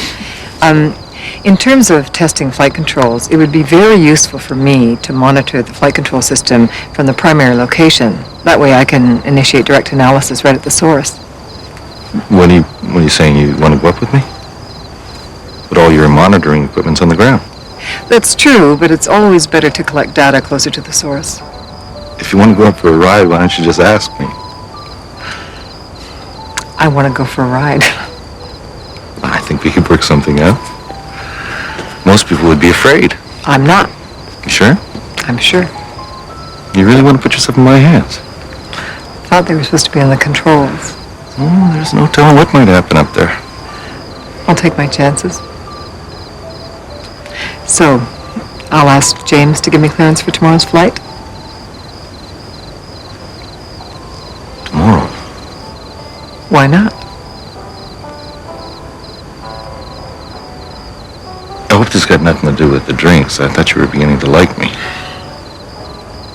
But Kate, it's my initial flight. It's going to be dangerous enough without exposing a passenger to it. I'm hardly a passenger. I don't think you should take this personally. I'll take you up another time.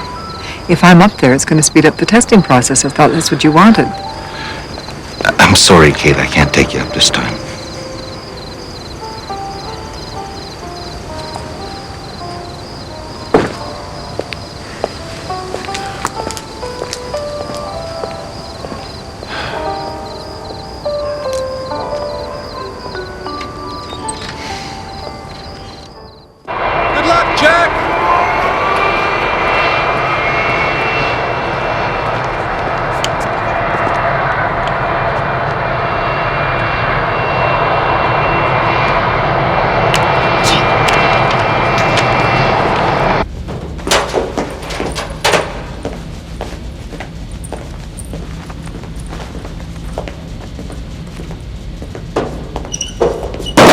I told you I didn't want a passenger. Avro still owns the plane. Crawford gives the orders. I'll refuse to fly with you. Sure, Zura would be happy to go up. Look, Kate, I'm going to push this plane today, see what she can do, and it could be dangerous. But if we don't start putting some big performance numbers up soon, this whole program could be at risk. You've got a job to do, and so do I.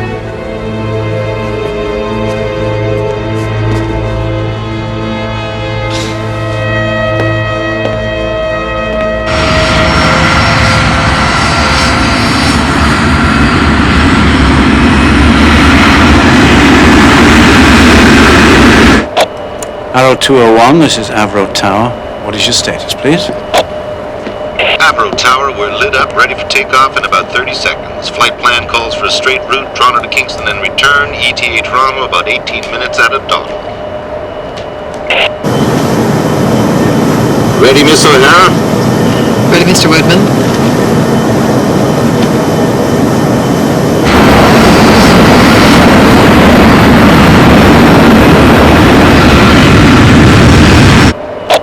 Arrow 201, you're cleared for takeoff.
using the Hughes weapon system on this rig? No. We're developing the Sparrow 2 missiles with the Astra guidance system here in Canada. You're building an airframe, an engine, and a weapon system? That's right, Colonel. What kind of ground control is required? None. You can't expect any ground control over the high Arctic. The computers will make each aircraft totally self-sufficient. They'll find the enemy, lock in, and destroy before he gets over the ice cap.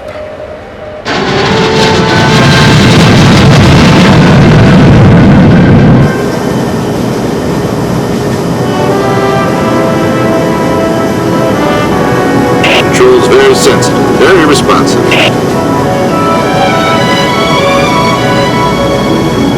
Can I switch to auto mode now? Auto mode? We just got up here. Well, let's see if the computer will take us to Kingston. I'm switching to auto override. I'm dialing in the Kingston coordinates. Set. Hey, look, Ma.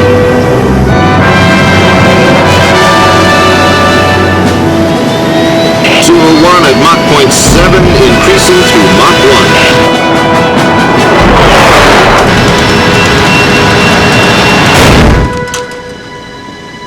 What happened? Gee, I guess the engines quit. What?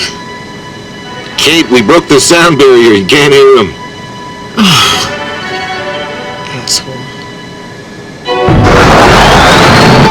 Okay, here's Kingston. Auto mode's been having all the fun. When's it my turn?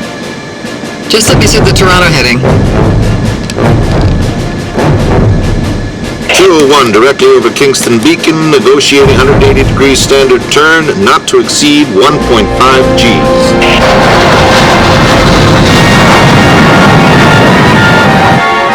.242 degrees, straight to Mull.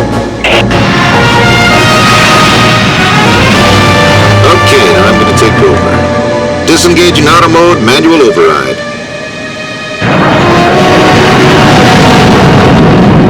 So, you ready? Mach 2, 50,000 feet? Do it.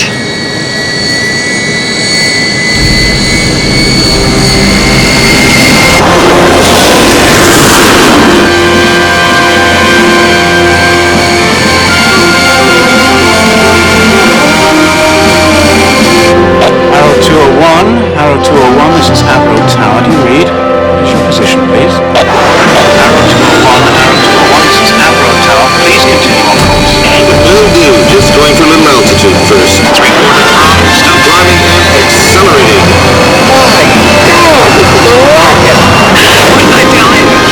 We're at Mach 1.6 at 32,000 feet. Make that 1.7. Arrow 201, Arrow 201, this is Avro Tower. Please continue on course. Woodman, this is Gordon. Cut back your throttles. That's enough. Gordon, I can do Mach 2. I can take the world speed and altitude record right here, right now. Let me do it. I said no. If you break the records, those Frenchmen will buy the Pratt & Whitneys. We can kiss that engine contract goodbye. We wait for the Iroquois in 206. We're so damn close! All right, then, if you won't listen to business sense, listen to this. You have a female civilian with you in an unproven aircraft. No one knows what'll happen at Mach 2. It's your responsibility, Woodman.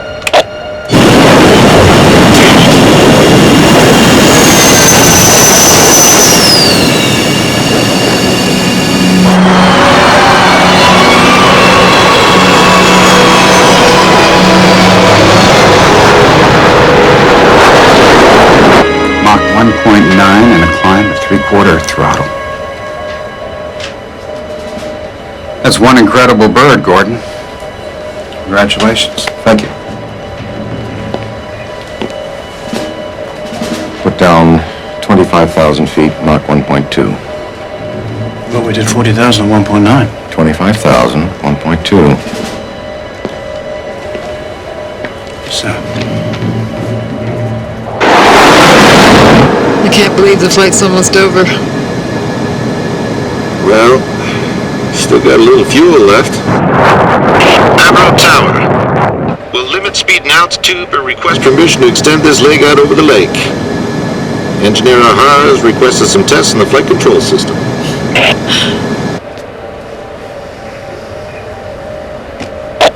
Arrow 201, this is Avro Tower. That's an affirmative. Maybe we can have some fun after all. What are you doing? Ever been to Buffalo? Where's he gone? Arrow 201, come in, please. Everything's fine here. Just checking FCS response.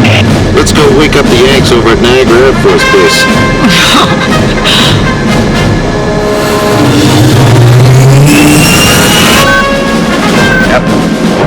Captain, look at this. Did that son of a bitch come at us?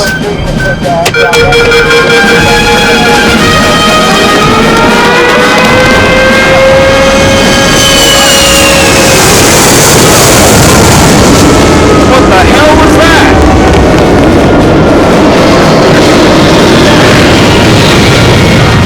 Wow!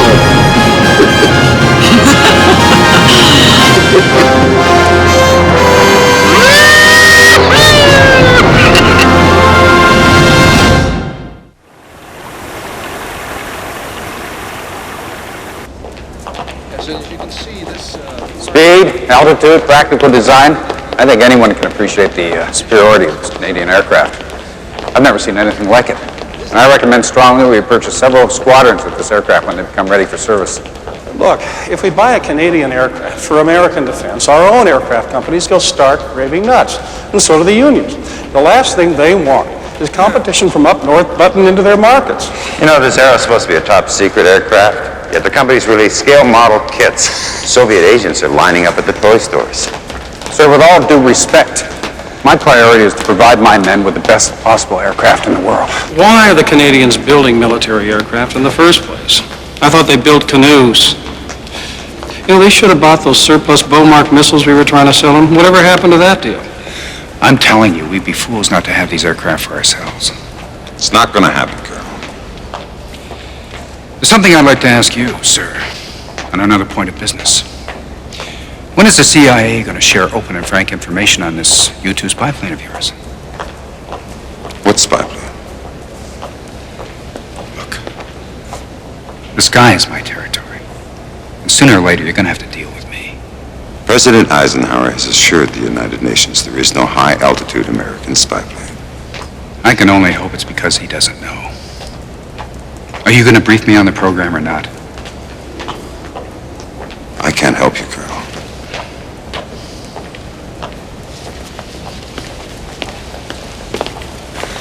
The U-2 program's the real issue here. It's the best idea we've had since the war. We can practically take pictures of Khrushchev taking a crap. The president stated there is no spy plane. Now, if what that colonel says is true, this arrow can fly circles around the U-2, take photographs, make the president a liar. Do you really think the Canadians might blow the whistle on us? Of course. Half the damn country are pinkos. All right. I'll have a word about this with the president.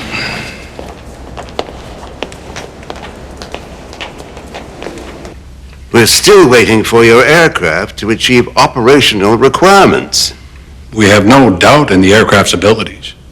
You said that you could fly your aircraft to 75,000 feet. This report says you only made it to 25,000 feet. I don't care what the report says, Minister. I flew the aircraft to 45,000 feet. And you only flew to Mach 1.2. I terminated a climb at Mach 1.9. Minister, this aircraft will fly to 75,000 feet and at Mach 2.5, but the testing will take a little bit more time. We'll hit peak performance with the new engines. They're 28% lighter and 34% more powerful. And when will these new engines be ready?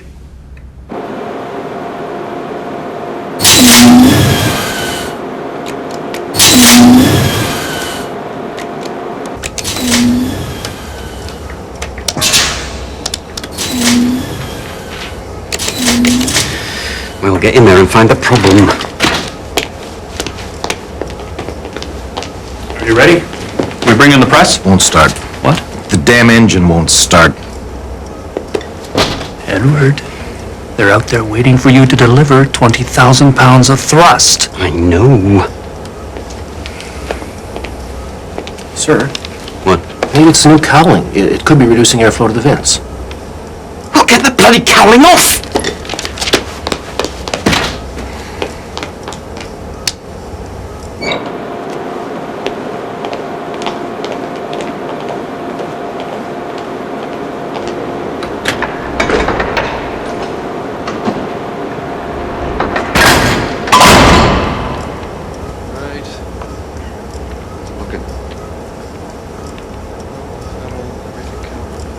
Go ahead, Mr. Critchley. We're ready here.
Well done.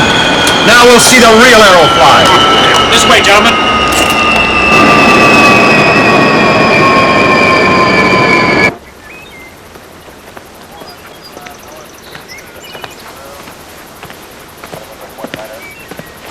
Does the president have his mosquito lotion? It's okay, he borrowed some from the Prime Minister. Hula poppers, jitterbugs, mep spinners, Canadian wigglers, American jiggers, flies, furry skirts and flash. For my money, John, you can't beat live bait. So it gets the action. I won't argue, Ike. Makes sense to give the fish what he really wants. I don't get much time for this lately. Calms the mind. First time in months I haven't thought about the national debt. Right. Just our luck. Be in office during a recession on a Cold War. And that Sputnik didn't help matters. Oh, well, ours will be up there very soon. Twice as big, 10 times more sophisticated. What goes on in those Russian mines? It's hard to believe they would actually consider an attack. Without sufficient deterrence? I don't doubt it. Their bombers are bad enough, but the guided missiles are the major threat.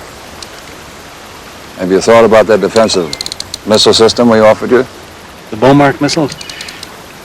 I'd buy them from you, Ike, but $200 million. That new fighter interceptor jet, the Arrow, has our defense over budget as it is.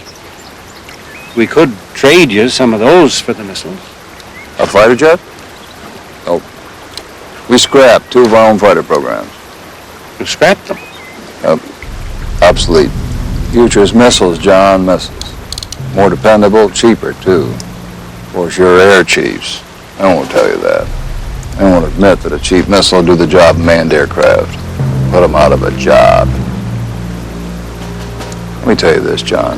Beware of big business and the military. When they're in bed together, trouble. For the whole country. No one knows that better than this old soldier. If you buy them, we'll help you install them up in your uninhabited north. Soviet nuclear bombers will be brought down safely in the high Arctic. If you don't, we'll have to install them ourselves just south of your border. But then those planes would be shot down over our cities. Think about it, John. I'm pretty sure that the missile option would be best for both of us. See, what did I tell you? Live bait.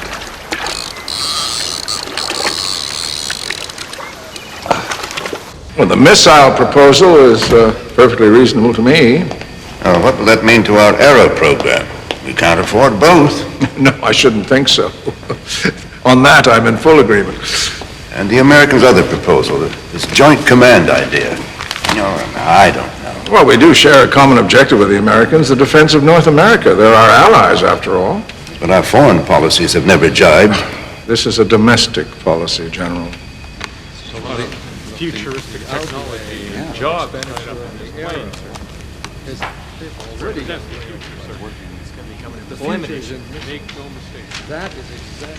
Perhaps, in the interest of national security, any further performance figures on the Arrow will not be made public. We'll determine what the Canadian people need to know about its capabilities. Yes, Prime Minister.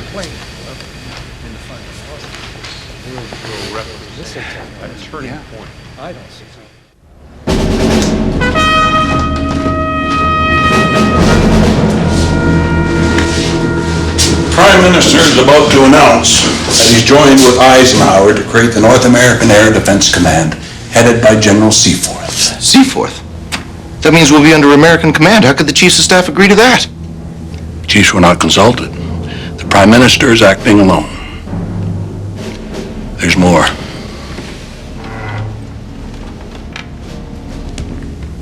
The government has ordered a feasibility study into replacing fighter interceptors with unmanned missiles. They're getting ready to shut this program down. So, how close is 206 to flying? Claire!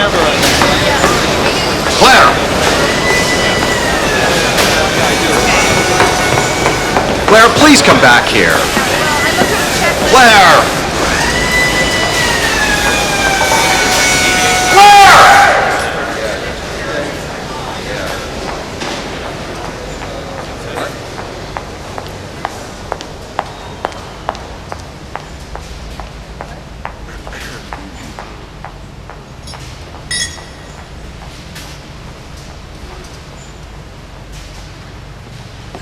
I think we should consider a third shift. Just let me talk to her, please. I'll talk to the unions about reduced overtime. Just tell her I only need a minute, Media right? campaign to encourage stories in the newspapers. I know. And I thought I know, a but promotional film just for a minute, schools please. would be effective. Well, for God's sake, don't mention any more about that flying saucer. I said I know that! There's also a toy God manufacturer that wants to put out another Aero model kit. Good. We need good workers like you. How about you, sir? Hi, I'm from North American Aviation. What's going on here? This joker here is from North American Aircraft. He's offering us jobs in the States. How'd you get in here? What makes you think any of us would want to work for you, huh? We're building the most advanced aircraft in the world here. Yeah, but for how long? That's enough. That's enough. Hey, Hey, easy. That's enough. Escort this man off the property. Get lost. Rest of you people go back to work.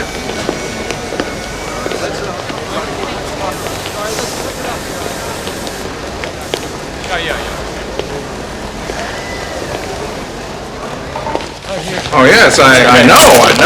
The company claims that the aero testing is going very well, but has anyone been allowed to confirm this? Are you saying the company is lying about the Aero's performance? Well, now this is off the record. There's been a secret report. The Arrow is not turning out to be the aircraft that we'd hoped it would be. It's unstable at high speeds, 25,000-foot ceiling, fuel boiling in the wings. And the price per plane has skyrocketed to $12 million. I'm afraid As pretty as it is, we've got ourselves a lemon.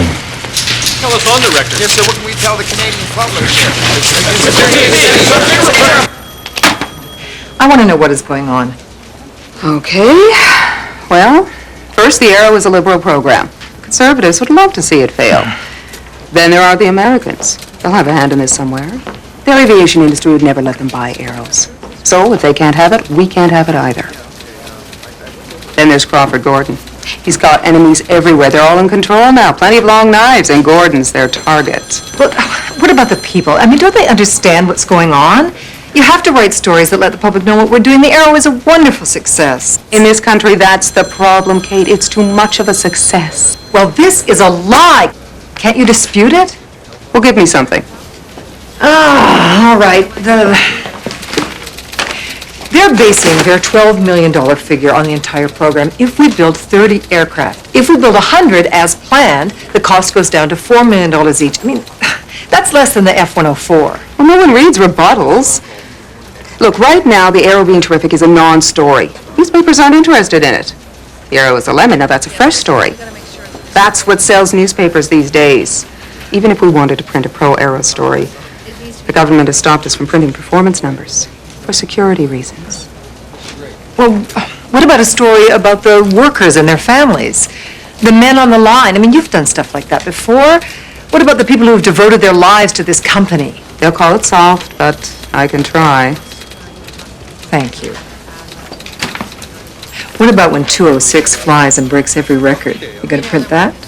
When you break all the records, I'll get it published, one way or another. Crawford, this is your new secretary, Gloria Collinson. Oh, hi, Freddie. Sorry, That'll be fine for now, Miss Collinson. I'll talk to you tomorrow. Mary and I had a little tiff. I gotta find a hotel room. Anyone call for me? No. Crawford, listen. Cabinet is organizing a smear campaign against us. They're trying to shut us down. Yes, I need a long-distance operator. Crawford, we need your help. Sure, I'll be right with you. We'll fix it up. I just need a minute here, Freddie. Operator, yes, I need to call Halifax, Nova Scotia, please.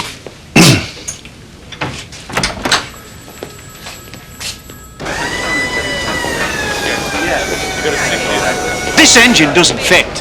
You'll have to redesign it. Redesign it, but we did it according to your specs. The specs have changed. I had to modify the vents. Why did you modify the vents? So I could move the fuel feed aft. Well, why did you move the fuel feed aft? So it would fit the Mirage. What? What?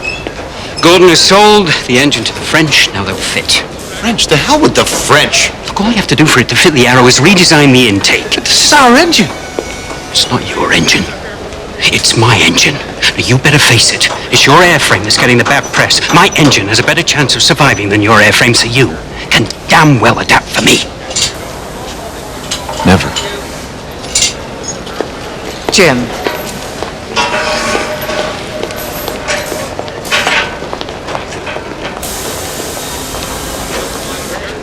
Jim. I know it's a pain in the ass. I would like to strangle Christy myself, but we do not have time for this. You can modify the intake in no time. Can't you just be reasonable and have a conversation with him? Talk to him, Jim!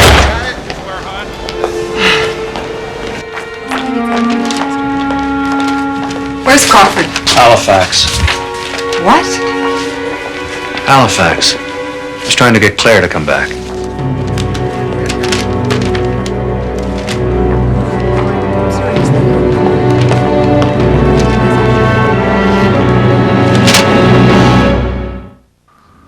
We have determined the new Canadian Defense Program will include the purchase of Beaumont missiles installed at 2 bases in Canada.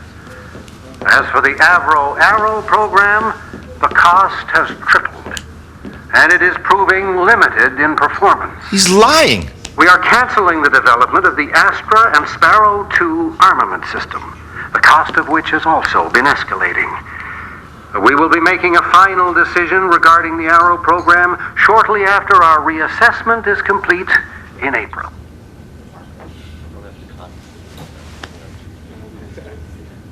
We have until April. We don't have a weapons system. Maybe I could talk to Colonel Fairchild. Maybe through NORAD he could give us a discount on an American arms package.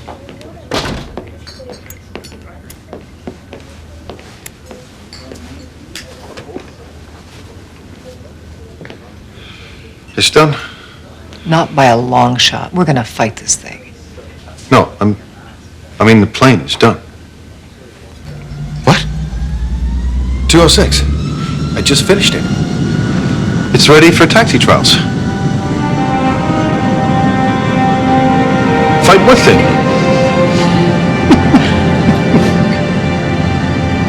I think it's time we went on the offensive. Right.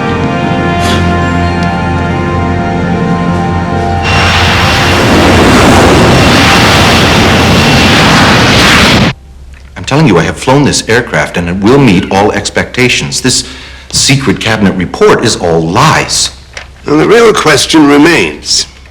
Do we need fighter interceptors anymore? Or are they simply obsolete as compared with missiles? Manned fighters will remain an essential part of our defense system. But why? Gentlemen, thank you very much for seeing us. Is the Prime Minister coming? No, I'm afraid he had a previous commitment. I see. Well, we have a new proposal for you for the Arrow program.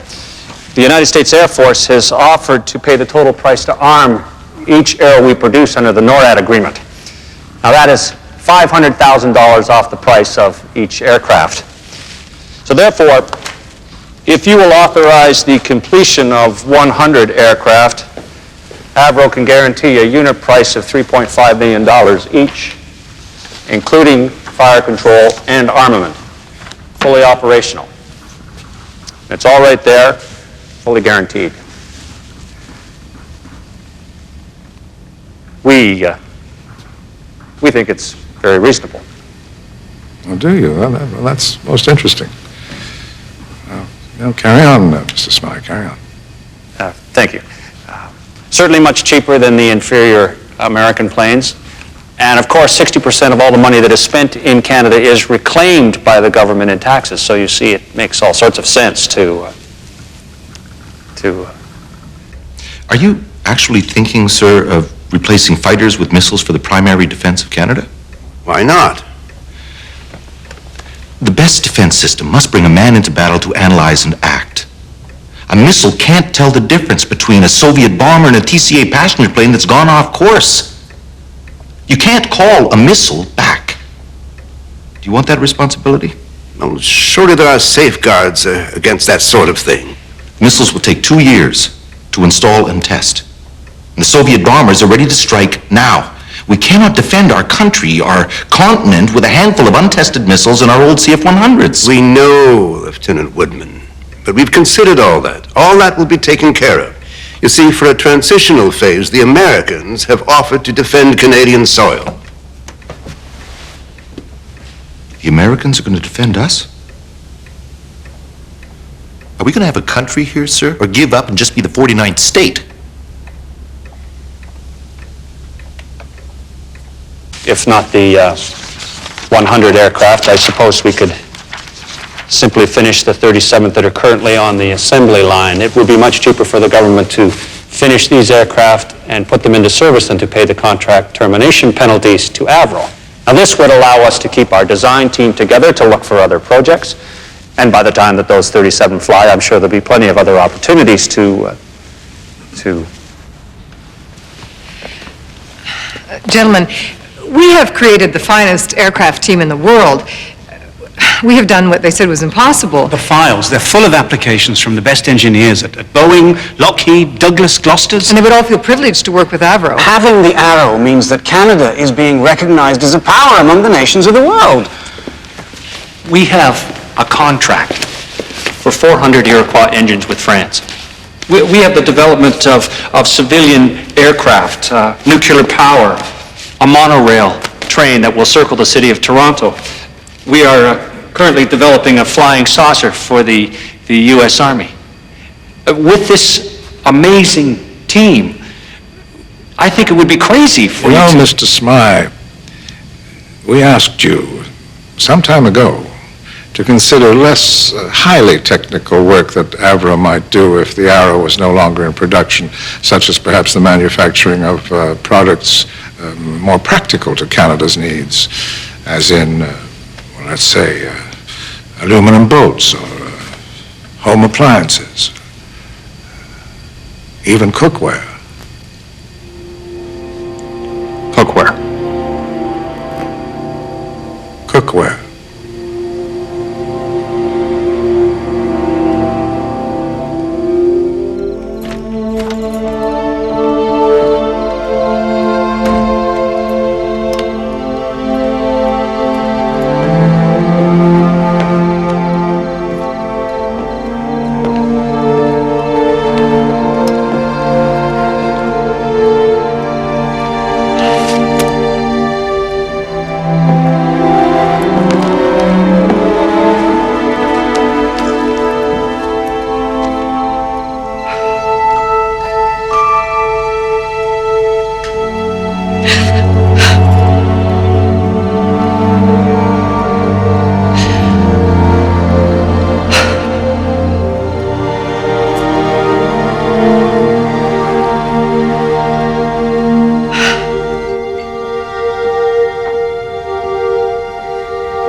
Crawford?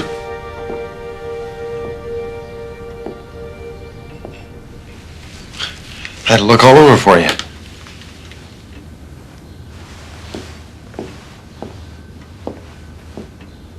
I've got something to show you. You know, I can understand you wanting to get away from people.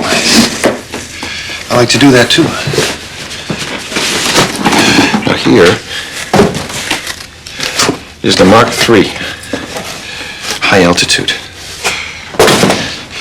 It'll get us beyond 100,000 feet. We can have one in the air next year. Look, here's what happens. We fly up to the stratosphere. That's the edge of space. Then we flip her over. Then we open the belly pod. And here we have the missile. And we just launch it right into space. Right into orbit. At that kind of an altitude, we don't need those big rockets that the Americans and the Russians have. Just little ones. We can do the same thing with a manned capsule. We could have a man in orbit at the end of next year. But the best thing, the very best thing is we can use the Arrow as a platform and we can launch a vehicle to the moon. We can do it, Crawford. We can go to the moon. Yeah, see, I was having a problem with a rocket propellant and the trajectories for the lunar orbit and some other things and so on and so forth, but I figured all that out and we can do it now. So, when can we start? Go to the moon? Yeah. Yeah, still some work to do on the landing craft and the primary rocket. Immediately. I'll inform Ottawa right away. Well, let's start with something modest. Like 100 million.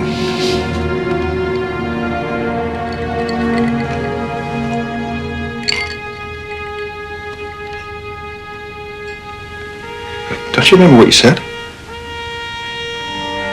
Anything we can dream, we can do. You said that. And, this is only the beginning. And you said that too.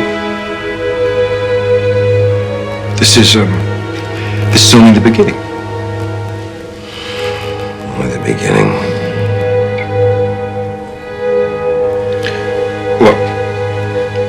Well, I better go. I guess I better get going. You rest up and come back soon. We need you. Well, goodbye, Crawford.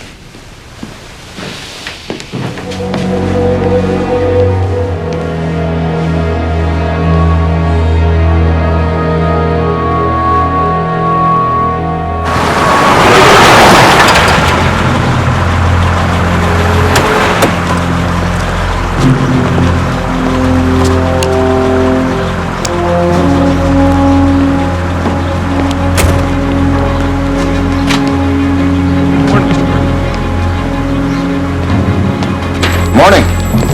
Hello. Good morning, Mr. G. Good to see you. Canadian.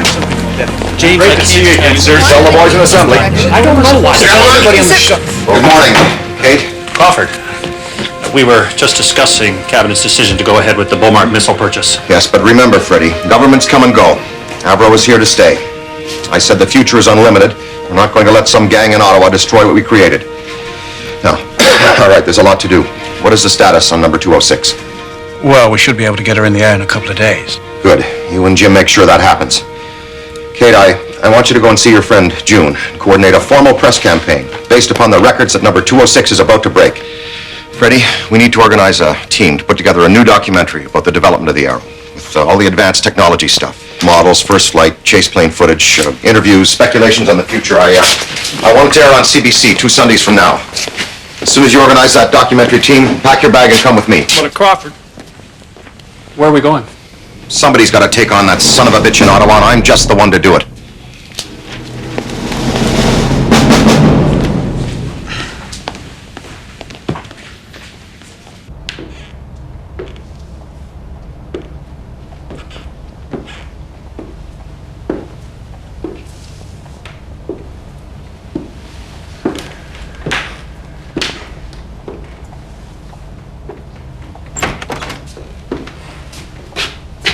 How much longer will his lordship be?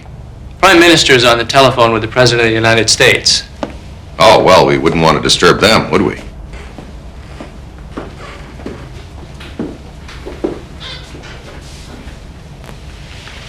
Now remember, Crawford, all the performance reports that James prepared is in the file I gave you. And we have matched every operational requirement so far. Also, there's the financial reports. We're a little bit over budget, but not much compared to the Brits Hunter or the Yanks F-104.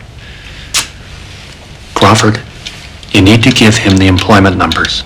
Tell him about the 654 subcontracting companies.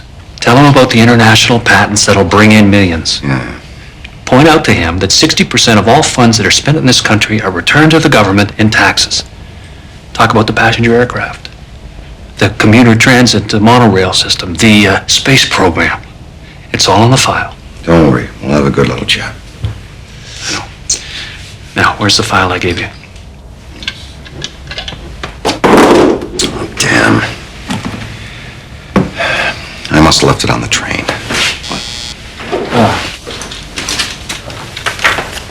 Prime Minister will see you now. Crawford, listen to me, please. He doesn't like smoking or drinking or profanity. Don't worry, Freddie. We're going to straighten this whole goddamn thing out.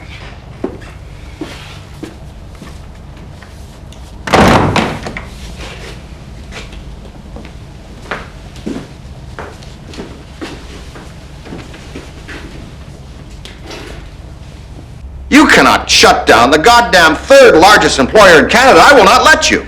The Avro Arrow has become a multi-million-dollar make-work project. You really don't understand, do you? You know, it's politicians like you who would keep this country from greatness. If you have no respect for me, have respect for my office. I am the Prime Minister of Canada. And I demand that you personally guarantee that the Arrow program will not be canceled. If you don't lower your voice and stop pounding my desk, I'll call security and have you thrown out. You've been spreading lies about my airplane. Well, I will tell you this, that when the all-Canadian Arrow flies and breaks all the world records, you and your cronies will be exposed for just who you are, a bunch of fools and liars. Get out!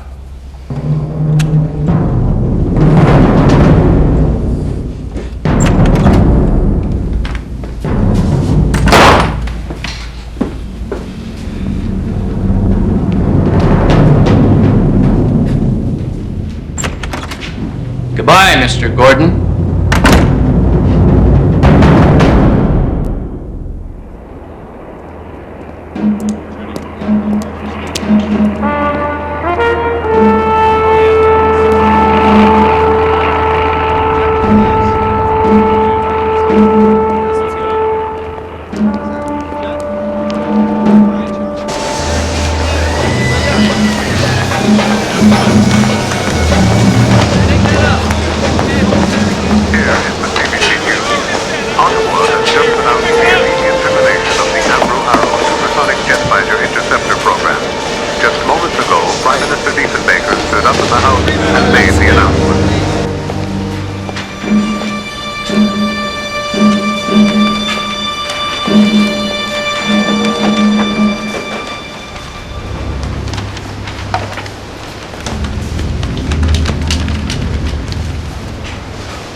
In the House of Commons this morning and announced that the Aero and Iroquois programs have been terminated. This cancellation has been confirmed by the Department of Defense Production, and we have no further details until Ottawa gets in touch with us. We ask that you remain calm and continue your work. And later today you will be informed as to our future. Thank you.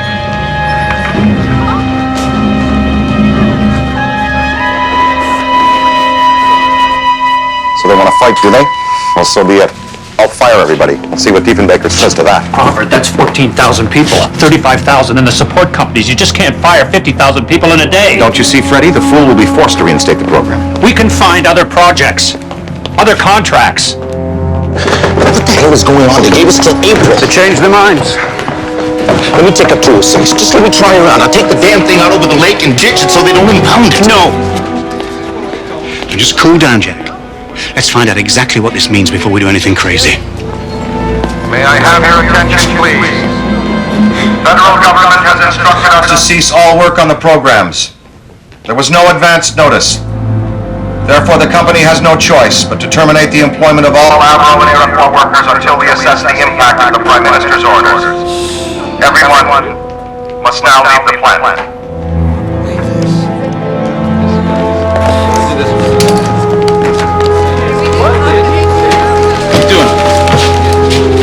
You can't take this. Come on, put it back.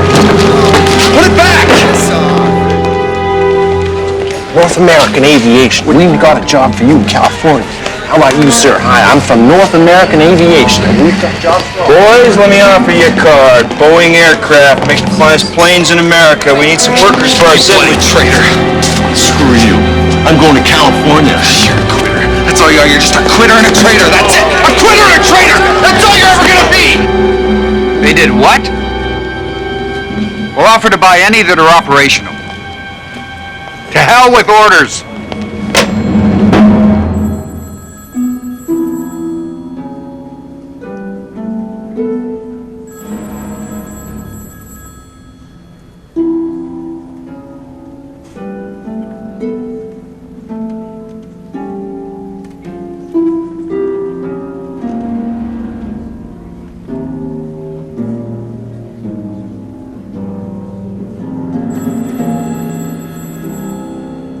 The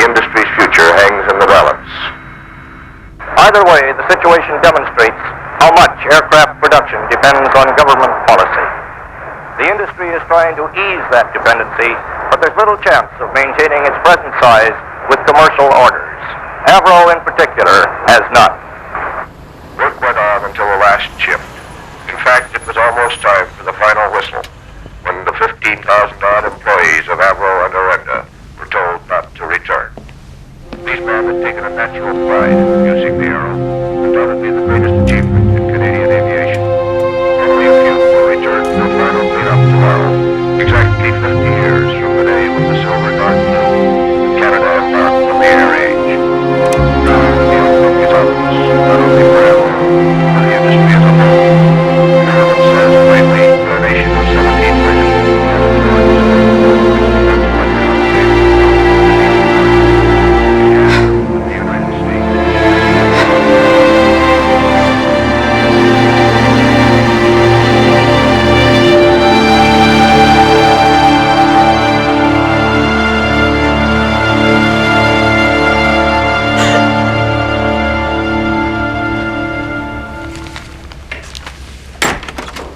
I thought the press was on our side.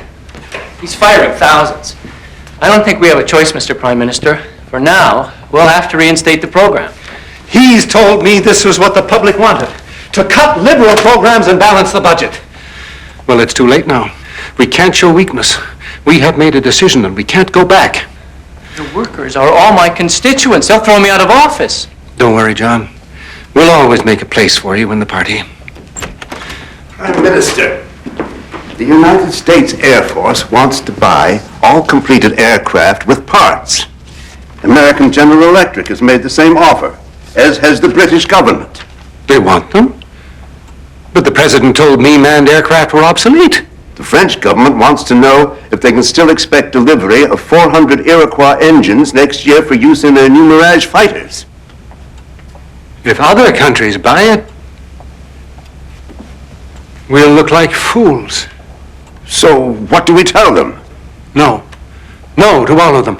Not one arrow or engine will leave Canadian soil. The program is terminated. I want you to get rid of everything. Planes, engines, parts, blueprints, patents, photos, films, everything. Get rid of them. Surely you can't. Them all. Yes, I can. You're forgetting yourself, John. I want to be rid of these infernal airplanes. The sooner this is done, the sooner everyone will forget about them. You can't just shut down an industry like a workhouse. History will prove this to be one of the most colossal blunders made by a Prime Minister in the history of Canada. I am speaking for my brother machinists when I accuse the Prime Minister of economic treason, political servitude, and moral prostitution.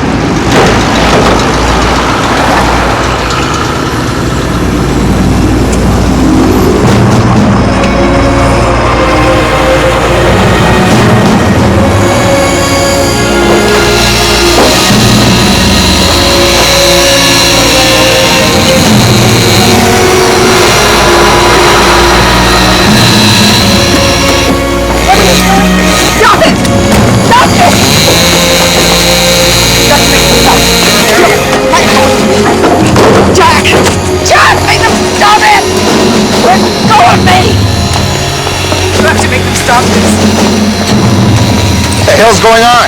It's a Department of National Defense order, sir. Destruct and dispose. Sorry, sir. Wait! The fuel and oxygen systems are charged up from yesterday. He's gonna blow himself up. Hey, get those guys off the plane! It's gonna blow! You'll need a crew to empty the tank! Shut it off! Get away from the plane!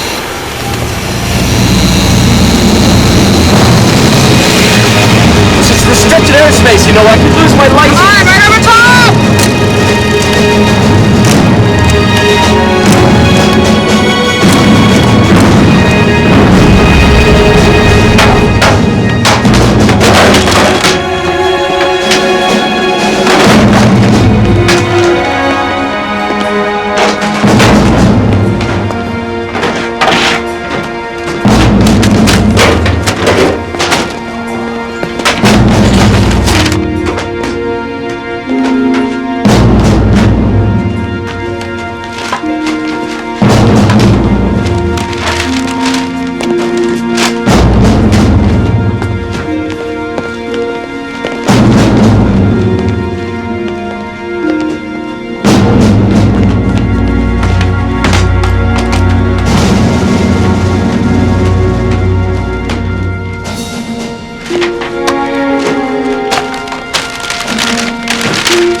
I should have taken up 206 like I wanted to. I was gonna ditch it in the lake. I can't believe 206 is gone. But it's still there. They fired everybody, so they didn't have a crew to empty the tanks. I guess I'll chop it up tomorrow. You mean it's still intact? As far as I know.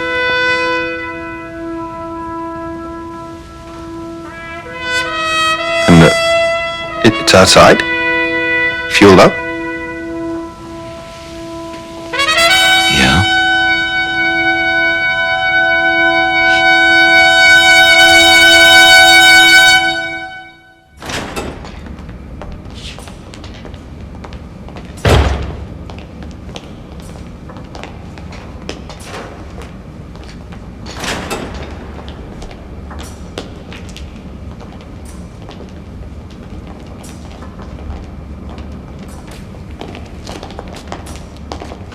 Hey, Kate. What's this all about? Thanks for coming. Lofsky? Can you pressurize 206?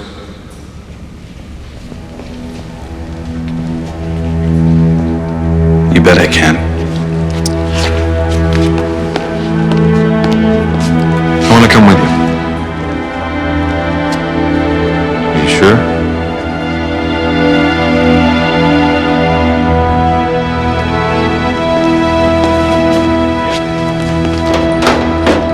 I've never actually gone right up in it. I've never actually... What? I've never flown before. What? You've never flown, ever? No. Coast is clear.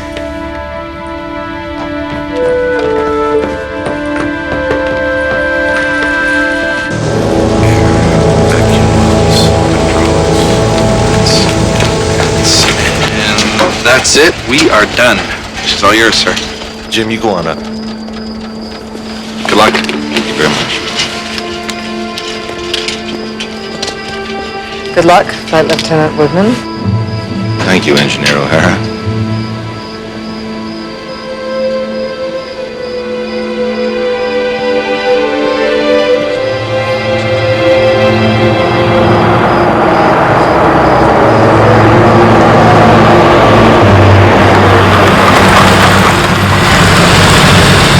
What do you think you're doing? I thought you'd try something like this. Don't you know that stealing a top security aircraft can get you 20 years? Yes, sir. However, if your mind's made up... I beg your pardon, sir? Your instructions, once you're airborne.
Too bad it's not official.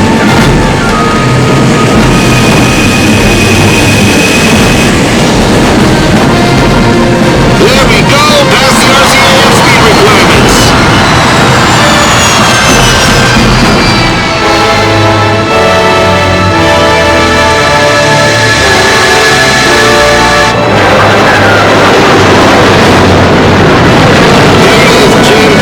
Turn to Mach 1.5 without losing a foot of altitude. Another RCAF requirement they all said was impossible.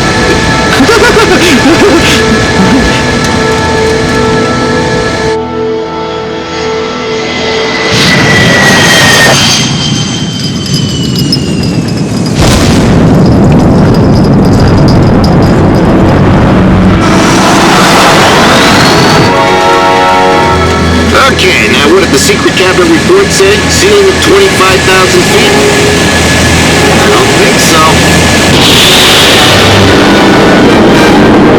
My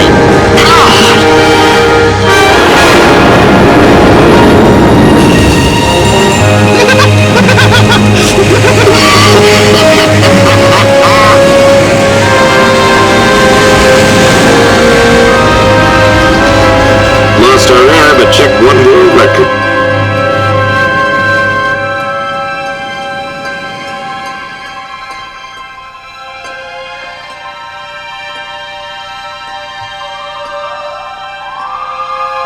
Space.